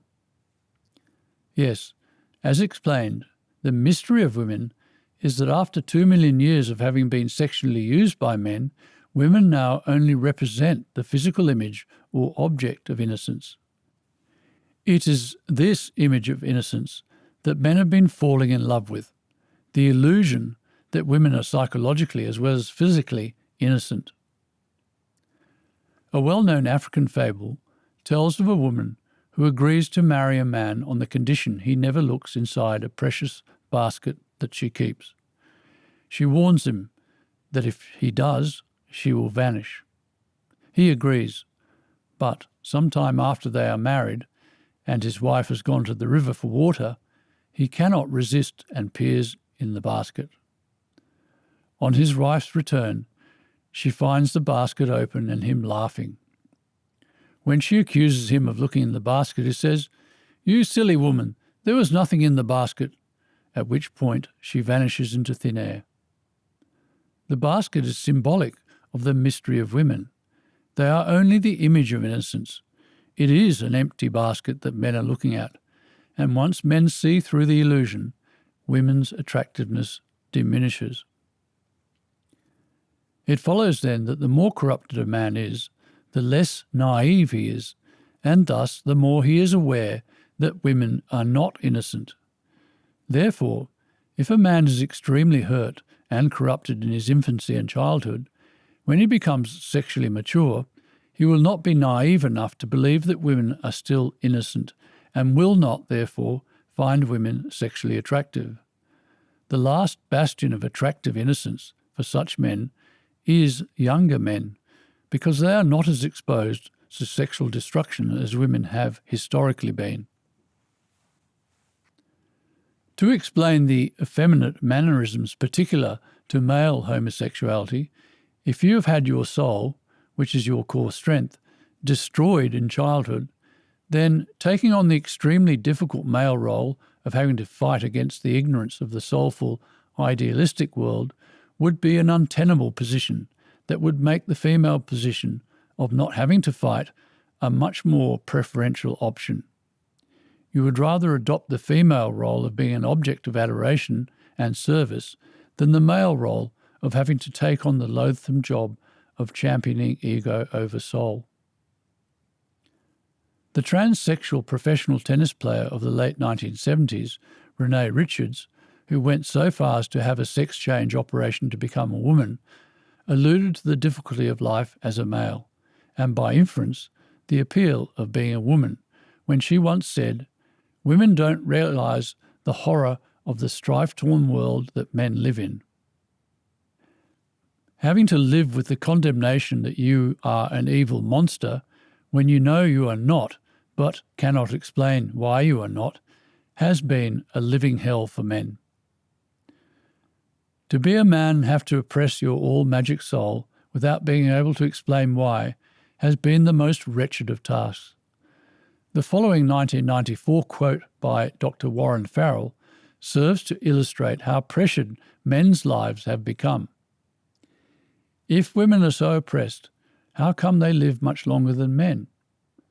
Homosexuality amongst women results from women's understandable disenchantment with men. Some even taking up the male role because it can naively seem preferable to having to be an object of adoration and service. Homosexuality is simply another level of perversion to heterosexuality. They are both psychologically corrupted states of sexuality that developed under the horror of the duress of the human condition." With regard to whether homosexuals are born or made, even without the ability to explain the human condition and thus defend the corrupted state of humans, that is, explain that humans' various states of corruption are not bad or evil, but in fact immensely heroic states, a decade-long research project completed at the Institute for Sex Research in Bloomington, Indiana, found that a quarter of the gays interviewed are prepared to acknowledge, homosexuality is an emotional disorder. In his 1992 book, Health and Survival in the 21st Century, Ross Horn referred to studies that show that the highest incidence of homosexuality coincides with the general level of stressful influences in a community, and that the lowest incidence coincides with the degree of happiness and health in remote and unstressed populations, indicates that, like many conditions of physical disease, it is just as unnatural as the mental breakdowns, depression, and neuroses so common in civilization. Studies of primitive natives reveal that while in some populations homosexuality is non-existent or rare, in other populations it is fairly common. But the same pattern still holds. Among the placid, happy, untroubled people, homosexuality did not occur, while among fighting tribes and headhunters it did. After 25 years of clinical experience helping homosexual men and women, Dr. Robert Kronemeyer of New York concluded in 1980 that homosexuality is a symptom of neurosis and of a grievous personality disorder. It is an outgrowth of deeply rooted emotional deprivations and disturbances that had their origins in infancy. While Dr. Nathaniel Lerman reported in 2005 that researchers now openly admit that after searching for more than 20 years, they are still unable to find the gay gene. The need to avoid blame has resulted in the irresistibility of the born gay argument. As John D'Amelio, a professor of history and gay activist, concedes in a 2009 article, the idea that people are born gay or lesbian or bisexual is appealing for lots of reasons. If we're born gay, then it's not our fault. What's most amazing to me about the born gay phenomenon is that the scientific evidence for it is thin as a reed, yet it doesn't matter.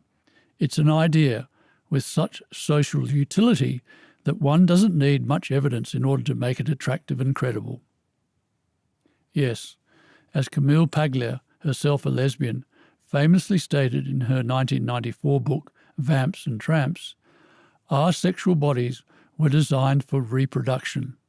No one is born gay. The idea is ridiculous. Homosexuality, in my view, is an adaptation, not an inborn trait. While women are instinctively more sexually aware than men, this does not exclude the fact that a woman can be more innocent and less sexually aware than a man. Girls who are nurtured and sheltered in their upbringing can be very innocent.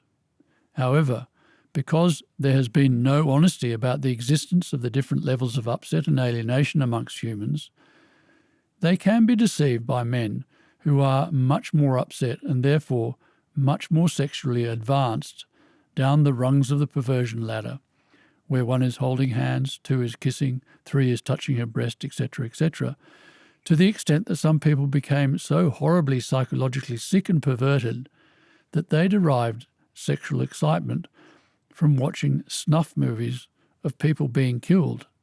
Yes, sexual depravity is an accurate measure of alienation. Men who are more upset can be very attentive to women because sex for them is a distraction and a way of gaining reinforcement, and innocent women can be deceived, seduced, by this attention into a relationship. In her 1981 book, African Saga, the African photographer and remarkably beautiful woman, Mirella Ricciardi, gives an extraordinarily honest account of a relationship between a more innocent woman and a less innocent man. She wrote, "We went to live in Rome, where I quickly began to taste the bittersweet agony of life with Lorenzo. I was young, unaware of the world, and ignorant of people and their behaviour. I married Lorenzo as easily as I had switched lovers. It was probably the most foolish, irresponsible, exciting thing I've ever done. Years later, I came to the conclusion that most of the men I had met fell into 3 categories: those prompted by their heads, presumably upset men; those by their heart, presumably less upset, more soulful, relatively innocent men; and those by their sex, presumably extremely upset men. Some, not many, were a combination of all 3. Lorenzo belonged to the last category. These I have found are the most attractive. They are sexy, amusing, fun-loving, careless, irresponsible, and lazy. They dress well and have a lot of style. Most people like them. They are excellent lovers and lousy husbands. Women usually find them irresistible or are terrified by them. Men either envy or despise them. No one can remain indifferent to them. Lorenzo's mother died when he was 7. Cesarino, Lorenzo's father, told me one day, "You will have to be more of a mother than a wife to him. Do you realise this?" Then he laughed. The only pleasure he ever gave me was 9 months before he was born. But when his father died 16 years later, Lorenzo's grief was immeasurable, and I began then to understand the meaning of those words.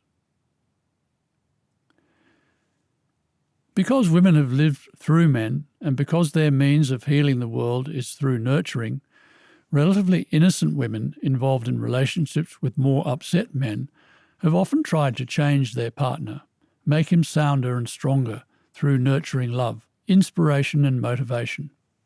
But since it is only understanding of hurt that can heal hurt, these efforts often only serve to further confront and criticise the man.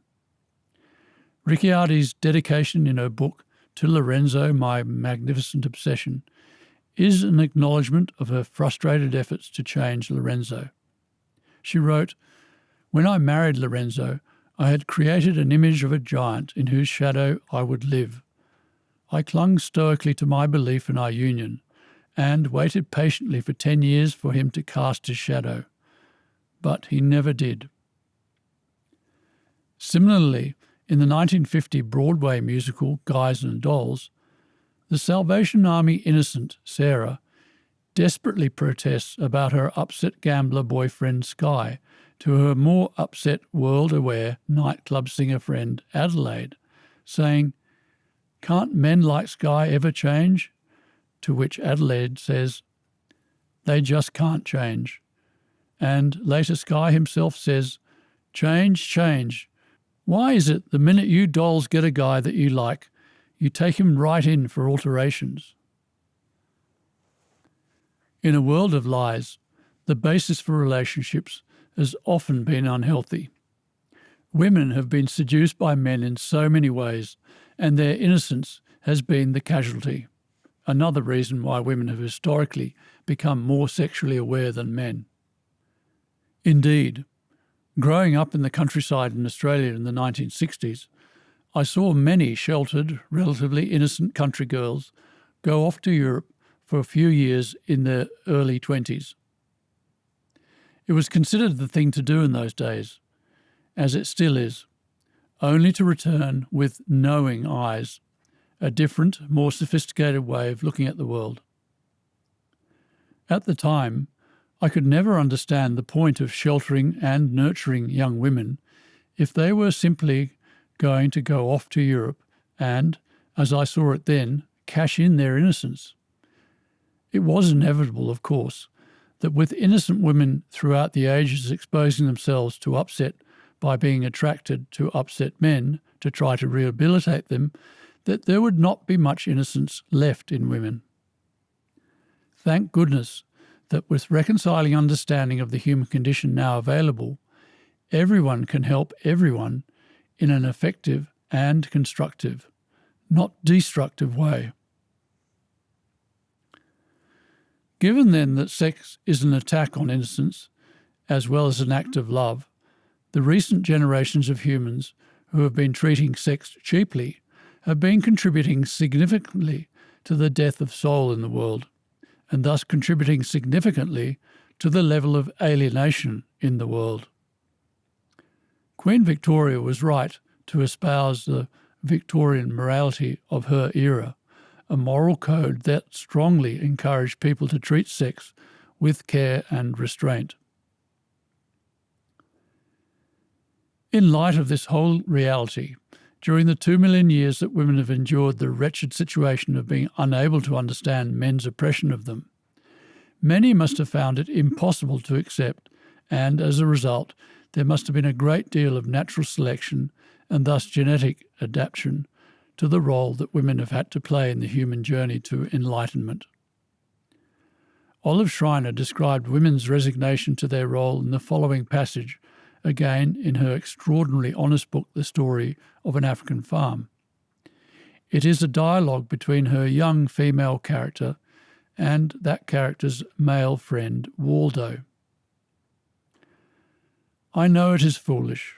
Wisdom never kicks at the iron walls it can't bring down," she said. "But we are cursed, Waldo, born cursed from the time our mothers bring us into the world till the shrouds are put on us. Do not look at me as though I were talking nonsense. Everything has two sides, the outside that is ridiculous and the inside which is solemn." "I'm not laughing," said the boy sedately enough, "but what curses you?" He thought she would not reply to him. She waited so long.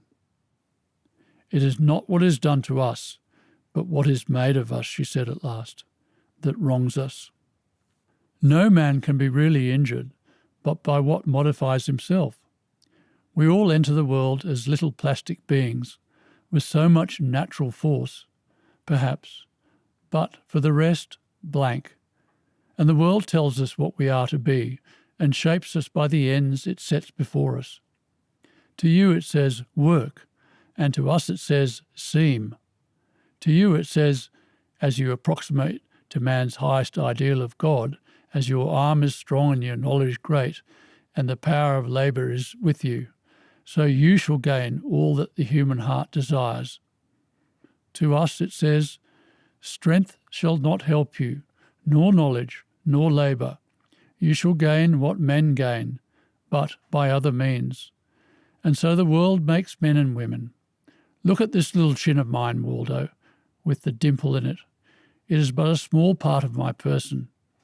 But though I had a knowledge of all things under the sun, and the wisdom to use it, and the deep loving heart of an angel, it would not stead me through life like this little chin. I can win money with it. I can win love. I can win power with it. I can win fame. What would knowledge help me? The less a woman has in her head, the lighter she is for climbing. I once heard an old man say that he never saw an intellect help a woman so much as a pretty ankle. And it was the truth. They begin to shape us to the cursed end, she said, with her lips drawn in to look as though they smiled. When we are tiny things in shoes and socks, we sit with our little feet drawn up under us in the window and look at the boys in their happy play. We want to go. Then a loving hand is laid upon us. Little one, you cannot go, they say.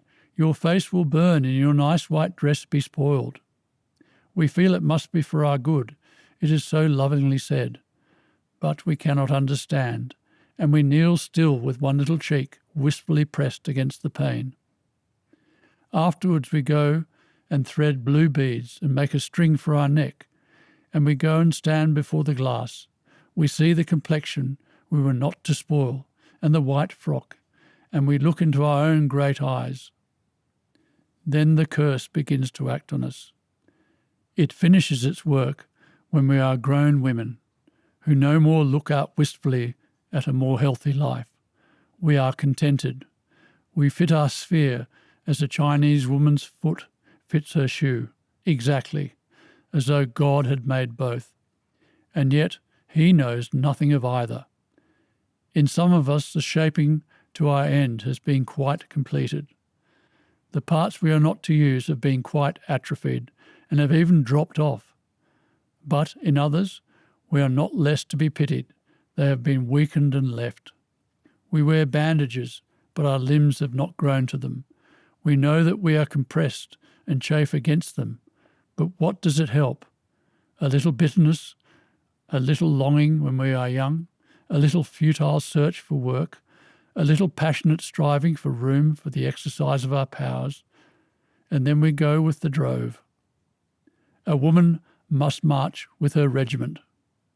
In the end, she must be trodden down or go with it. And if she is wise, she goes. Incidentally, note again here women's naivety.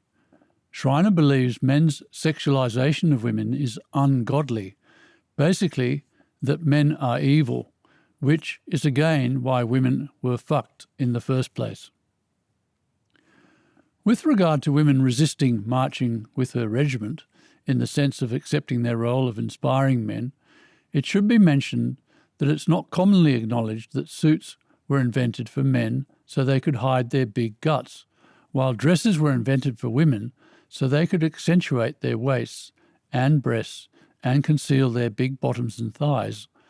But while men still wear coats everywhere in Western society, now women have forsaken skirts for trousers, and even tights, as if their role of inspiring men with their beauty no longer matters. As if they no longer care about being the lure and symbol of the world, as Desjardins described it in paragraph 789. This is, in truth, yet another illustration of women's lack of awareness of the nature of the struggle that the human race has been involved in, and of the irresponsibility of feminism, which encouraged women not to march with her regiment. Women's role has understandably become unbearable for them, but the battle to find understanding still had to be won. Yes, while the feminist movement has improved a woman's lot superficially, there has in fact been no real change to the situation that Schreiner so honestly described, as these quotes, the sources of which you will find in paragraph 809 in the book, confirm. Nirvana hasn't happened, although men are speaking about understanding the need for women's liberation from men's oppression on the surface, they're not doing anything about it.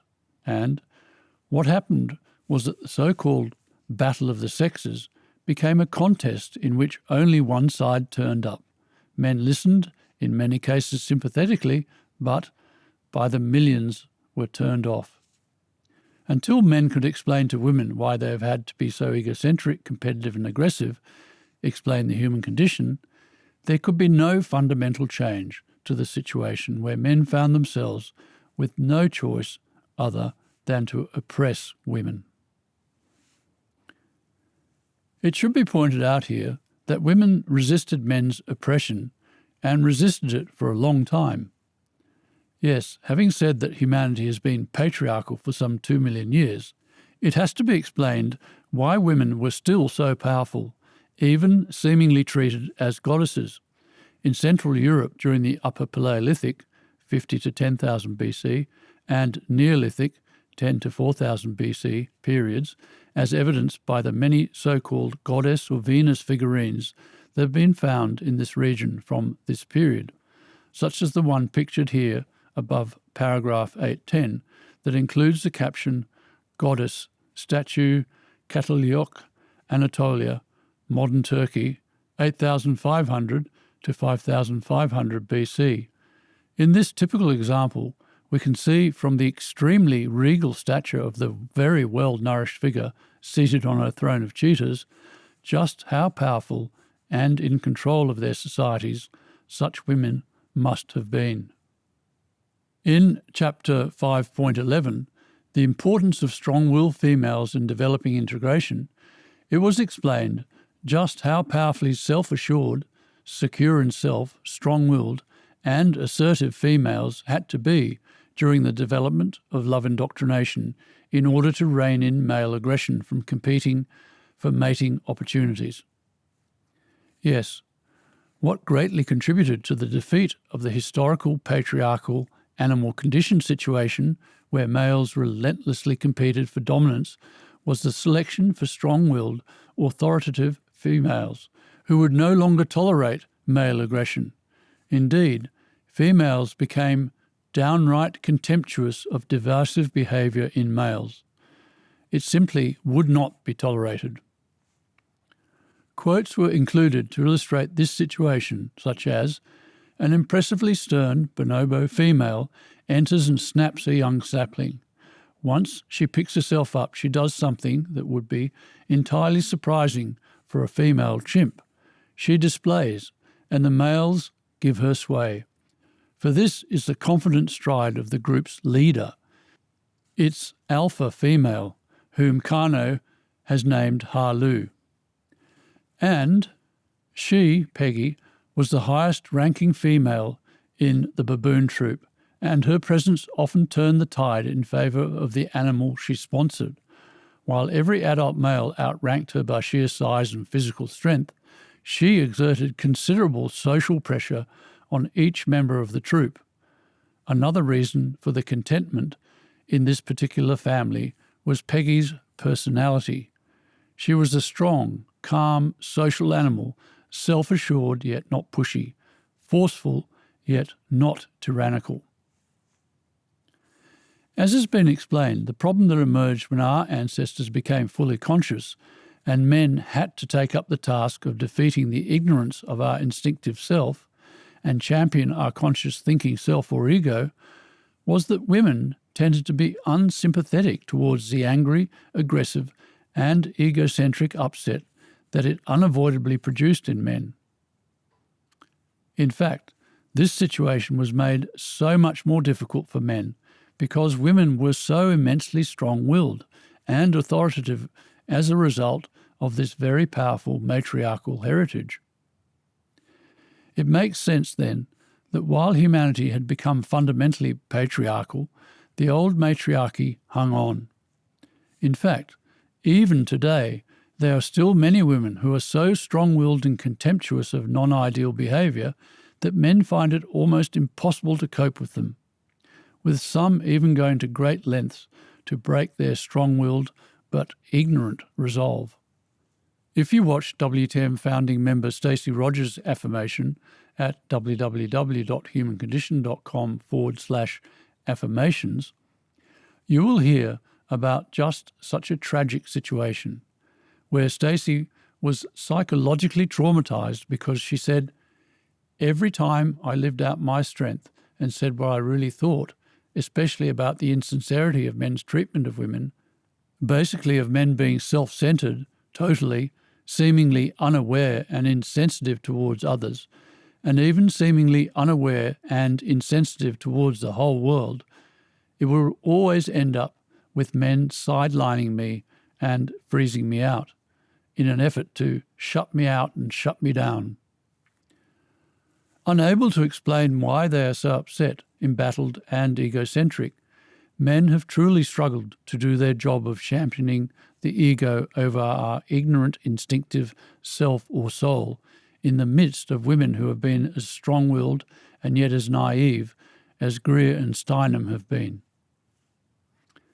In hindsight, because understanding of the human condition finally brings to an end the horrible battle between the sexes, it can be seen that it was an act of great generosity, actually not generosity but weakness, which I'll talk more about in a moment, on the part of men to give women the vote.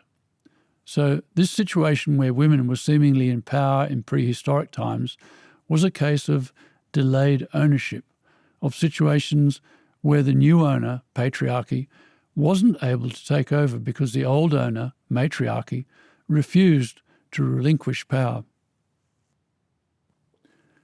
A 1999 BBC documentary titled Ancient Voices Tracking the First Americans presents convincing evidence that some Australian Aborigines managed to reach South America long ago, and that the Fuegan Indians of Terra del Fuego are their descendants. To prove that such immensely long sea journeys are possible, the program referred to the fact that recently 5 African fishermen were caught in a storm and a few weeks later were washed up on the shores of South America, with 3 still alive. In terms of what is being explained here about women resisting male dominance, some of the commentary in this documentary is particularly enlightening. Narrator: The tribal wisdom taught to the Fuegan initiates was secret. It was only revealed to the men. The women were kept in the dark. Any speculation about it was, and still is, strictly taboo. Christina, one of the last of the Fuegan tribe, then says, "They said it was a very secret ritual, and that's why we never talked about it. Only the men were supposed to know about it." Narrator: What was so secret that had to be kept from women? Some of the chiefs, confiding to ethnographers, explained that there was a time in the very distant past when women ruled society. The women must never know lest the men lose their grip on power. Extraordinarily, similar legends have been recorded amongst Aboriginal tribes in Australia. It seems the traditions of the first peoples of Australia have been preserved here at the utmost end of the earth by a small band of their descendants. But after surviving 50,000 years, the memory of those traditions is now at risk of being lost forever. This narration provides powerful evidence of the aforementioned delayed ownership analogy of situations where the old order is slow to relinquish its position, for it demonstrates that even though humanity had become patriarchal, male role-led in so many ways, such as by women being treated as sex objects, fucked for being ignorant of the goodness of men, and having become highly adapted to this situation, and men leaving women to do the gathering and other practical work while they conducted the innocence-dominating task of killing, hunting animals, such was women's strength of character that for a long time women ruled society. It took a great deal of effort, determination and time for men to finally gain a grip on power. The question this raises is, if women have been so unmainframed and so duped by soul, how do we explain such effective right-wing supporting ego-sympathetic females like the political leaders Margaret Thatcher, Madeleine Albright and Golda Meir, and authors like Ayn Rand, and political commentators like Ann Coulter and Laura Ingraham in the USA and Janet Albrechtsen in Australia. To explain this phenomenon, I need to first point out that feminism hasn't been entirely unfounded. The more men fought to defeat ignorance and protect the group, humanity, the more embattled, upset and corrupted they became, and thus the more they appeared to worsen the situation. The harder men tried to do their job of protecting humanity, the more they appeared to endanger humanity.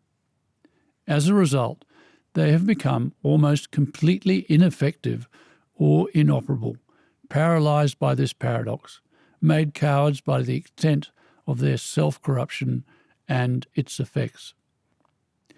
At this point, women have had to step in and usurp some of the day-to-day running of affairs, as well as attempt to nurture a new generation of soundness. Women, not oppressed by the overwhelming responsibility and extreme frustration that men felt, could remain effective. Further, when men crumpled, women had to take over, otherwise the family, group or community involved would fall apart. A return to matriarchy, such as we have recently seen in some parts of society, is a sign that men in general have become almost completely exhausted. However, it is important to understand that total matriarchy has not emerged because men could not afford to stand aside completely while the fundamental battle still existed. They needed to stay in control and remain vigilant against the threat of ignorance. So while some elements in the recent feminist movement have seized the opportunity to avenge men's oppression, the movement was, to a degree, born out of necessity.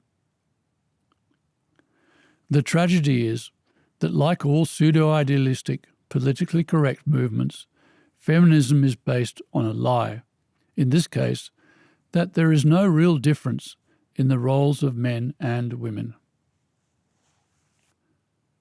To address the question then of how are we to explain the existence of such right-wing ego-sympathetic women as Baroness Thatcher and the others mentioned, what needs to be considered is the important sentence that was included in the previous paragraph.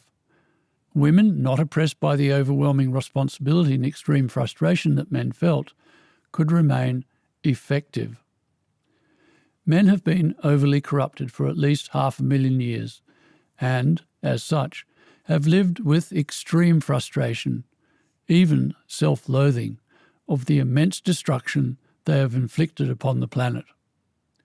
After such a long time, it can be expected that women now have a strong instinct for an opportunity to participate up front in the battle, and even in situations where men became totally destructive, disdainful of themselves, paralysed by their predicament and inoperable, take control from men.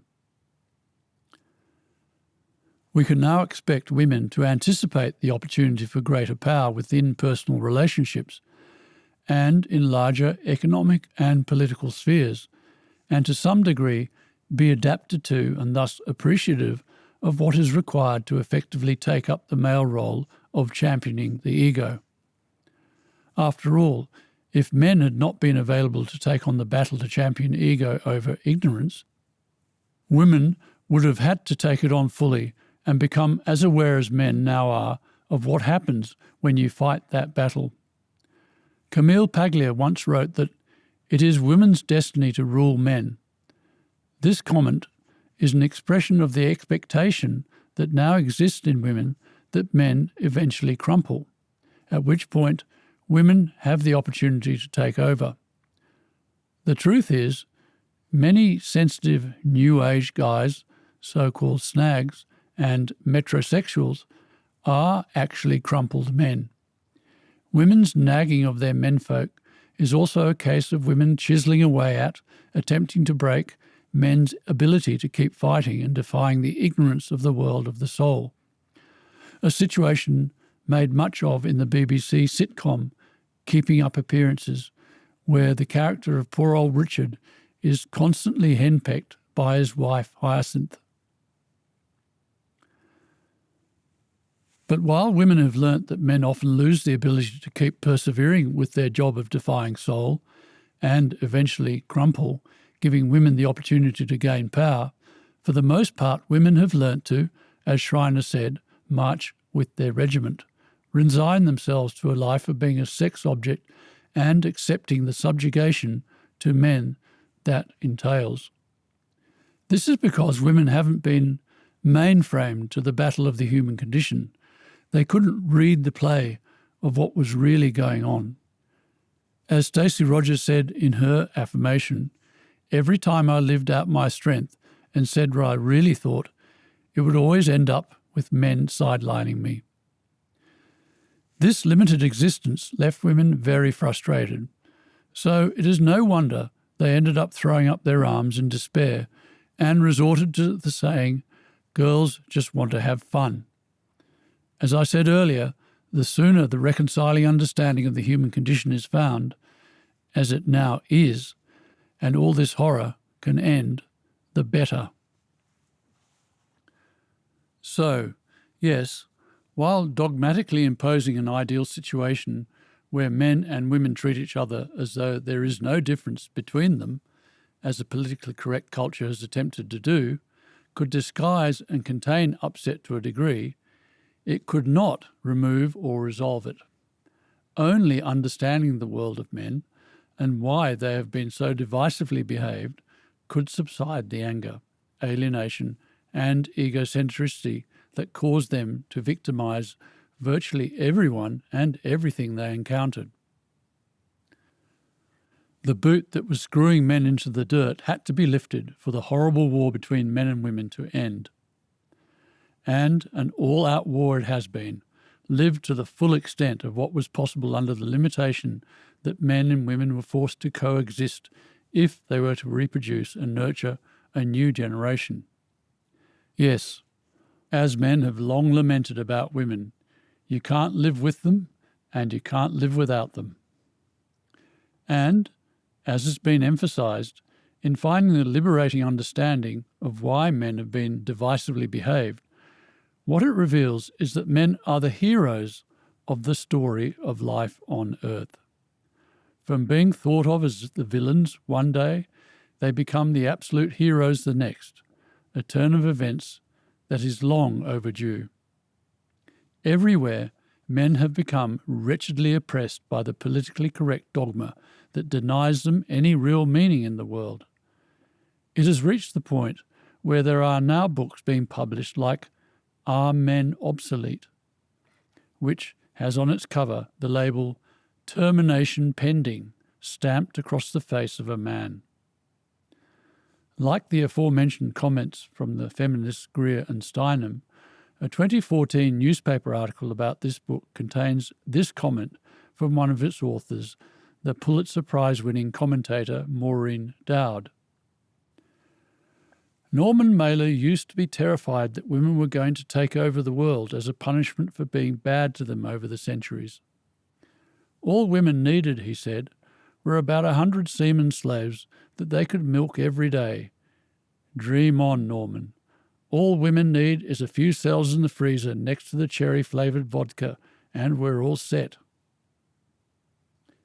Indeed, men have become so intimidated by pseudo-idealism that many have come to believe they are useless. The science writer Bob Beale wrote in his 2001 book, Men from Stone Age to Clone Age, that while the concession pained him, he was prepared to concede that, except for the baby business, reproduction, males are largely useless. Showing less remorse, however, was the anthropologist Melvin Connor, who completely turned on men, writing in his 2015 book, Women After All, Sex, Evolution, and the End of Male Supremacy, that maleness was a syndrome, a birth defect, a disorder, and the result of androgen poisoning, and that humans in a future world could perhaps stay all female, designating one of them to become male only when collectively wanted or needed. No wonder there's been a proliferation of men's movements that aim to counter men's horrific situation of being totally misunderstood. It follows that boys growing up in this current men-are-worthless world are having their self-esteem destroyed even before they have a chance to enter manhood. A 2014 article by Milo Yiannopoulos titled The Sexodus about a large-scale exit from mainstream society by males reports that among men about 15 to 30 years old, ever-increasing numbers are checking out of society altogether, giving up on women, sex and relationships, and retreating into pornography, sexual fetishes, chemical addictions, video games, all of which insulate them from a hostile, debilitating social environment. Rupert, a young German video game enthusiast, says, "My generation of boys are fucked. Marriage is dead. Divorce means you're screwed for life. Women have given up on monogamy, which makes them uninteresting to us for any serious relationship or raising a family." In schools today across Britain and America, boys are relentlessly pathologized. Boyishness and boisterousness have come to be seen as problematic, with girls' behaviour a gold standard against which these defective boys are measured. When they are found wanting, the solution is often drugs. Millions will be prescribed a powerful mood stabiliser such as Ritalin for the crime of being born male. The side effects of these drugs can be hideous and include sudden death. Meanwhile, boys are falling behind girls academically. Never before in history have relations between the sexes been so fraught with anxiety, animosity, and misunderstanding.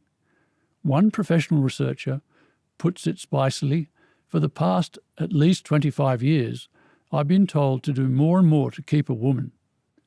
But nobody's told me what they're doing to keep me. The message from the chicks is, it's not just preferable that you should fuck off, but imperative. You must pay for everything and make everything work. But you yourself and your preferences and needs can fuck off and die." The media now allows radical feminists to frame all debates. Women can basically say anything about men, no matter how denigrating, to a mix of cheers and jeers. Modern feminists are parading around in T-shirts that read, "I bathe in men's tears." Men created most of what is good about the world. The excesses of masculinity are also, to be sure, responsible for much of what is bad. But if we are to avoid a world in which men are actively discriminated against, we must arrest the decline in social attitudes towards them before so many victims are claimed that all hope of reconciliation between the sexes is lost. Yes, a very real concern for the future was that there would be a dearth of men psychologically strong enough to fight ignorance, and indeed, if the human condition had not been solved, the human race would be facing very dark times. As will be talked more about in Chapter 8.16, that is how dangerous the politically correct postmodernist culture has become. The reason for the just mentioned phenomena of schoolboys not performing as well in their studies as girls is not only because they have had their immense relevance in the world denied, but also because they are not as duped by the historical denial of the issue of the human condition as women. Women tend to believe that the world we are living in is the real world, whereas men, being mainframed, are intuitively aware that it is a fraudulent existence, and, as a result, don't take our current artificial fabricated world too seriously. In the television series The Simpsons, the young boy, Bart, has little respect for school, whereas his sister Lisa applies herself completely and excels. Nietzsche was alluding to the trusting naivety of women when, as mentioned earlier, he said, "Behold now the world has become perfect. Thus thinks every woman when she obeys with all her love." While on Nietzsche, his much debated and misunderstood concept, the will to power, the title of his last work before his psychological breakdown, which, since he was such an honest thinker, would have happened when he eventually tried to confront more truth than his level of soundness of self could cope with, can now be interpreted as man's will to achieve power over humans' idealistic, instinctive self or soul's ignorance of the true goodness of corrupted humans. In his now much acclaimed, and rightly so, book, Thus Spoke Zarathustra, a book for everyone and no one, Nietzsche recognized that, unlike other animals, humans have had to fight a psychological demon, the human condition. Man, however, is the most courageous animal. With his courage, he has overcome every animal. With a triumphant shout, he has even overcome every pain. Human pain, however, is the deepest pain. Yes, humans, especially men, had to have the courage to triumph over their deepest pain, the pain of not being able to know whether they were fundamentally evil beings or not. Humans have had to learn to love themselves, and now they truly can. Incidentally, Nietzsche's subtitle to Thus Spoke Zarathustra, a book for everyone and no one, was an open acknowledgement that to speak the truth to people who are resigned and living in denial of the human condition was to court total rejection, what I call the deaf effect. No one would hear, understand, and accept his words. What Nietzsche knew, however, was that only the truth could liberate humans, and that, in time, people would hear and understand his words, and that eventually his book would be for everyone. Denial-free thinkers or prophets such as Nietzsche have historically not been appreciated in their own lifetime, but their honesty has always led the way to a better world for humans. In fact, their honesty is the purest form of love the human race has ever known. The ultimate example of this is Christ, whose words were also not understood in his lifetime, or indeed in the ensuing years. As he said in the book of John in the Bible, "Why is my language not clear to you? Because you are unable to hear what I say. The reason you do not hear is that you do not belong to God. You live in denial of such fundamental truths as integrated meaning. And the light shines in the darkness, but the darkness, the resigned, has not understood it." And yet, he gave humanity a home to live safely in, while the corrupting search for knowledge had still to be completed. I will come to the role that religions, such as Christianity, have played shortly, in chapter 8.15. In summary, for 2 million years, women have stood by their men, just as for some 10 million years prior to that, men supported their women. With understanding of the human condition now found, men and women can at last stand side by side. The war of the sexes can finally be resolved. Yes, the human journey can have the happy ending we always hoped it would. A note to the reader. I've taken the description of what happened in the relationship between men and women much further than the adventurous adolescent stage because it made practical sense to follow this very important relationship through to its resolution. Given how many subjects have to be looked at, the presentation in this chapter is bound to be somewhat disjointed. The intention can only be to convey a general appreciation of the sequence of events that have occurred in humanity's incredible journey from ignorance to enlightenment.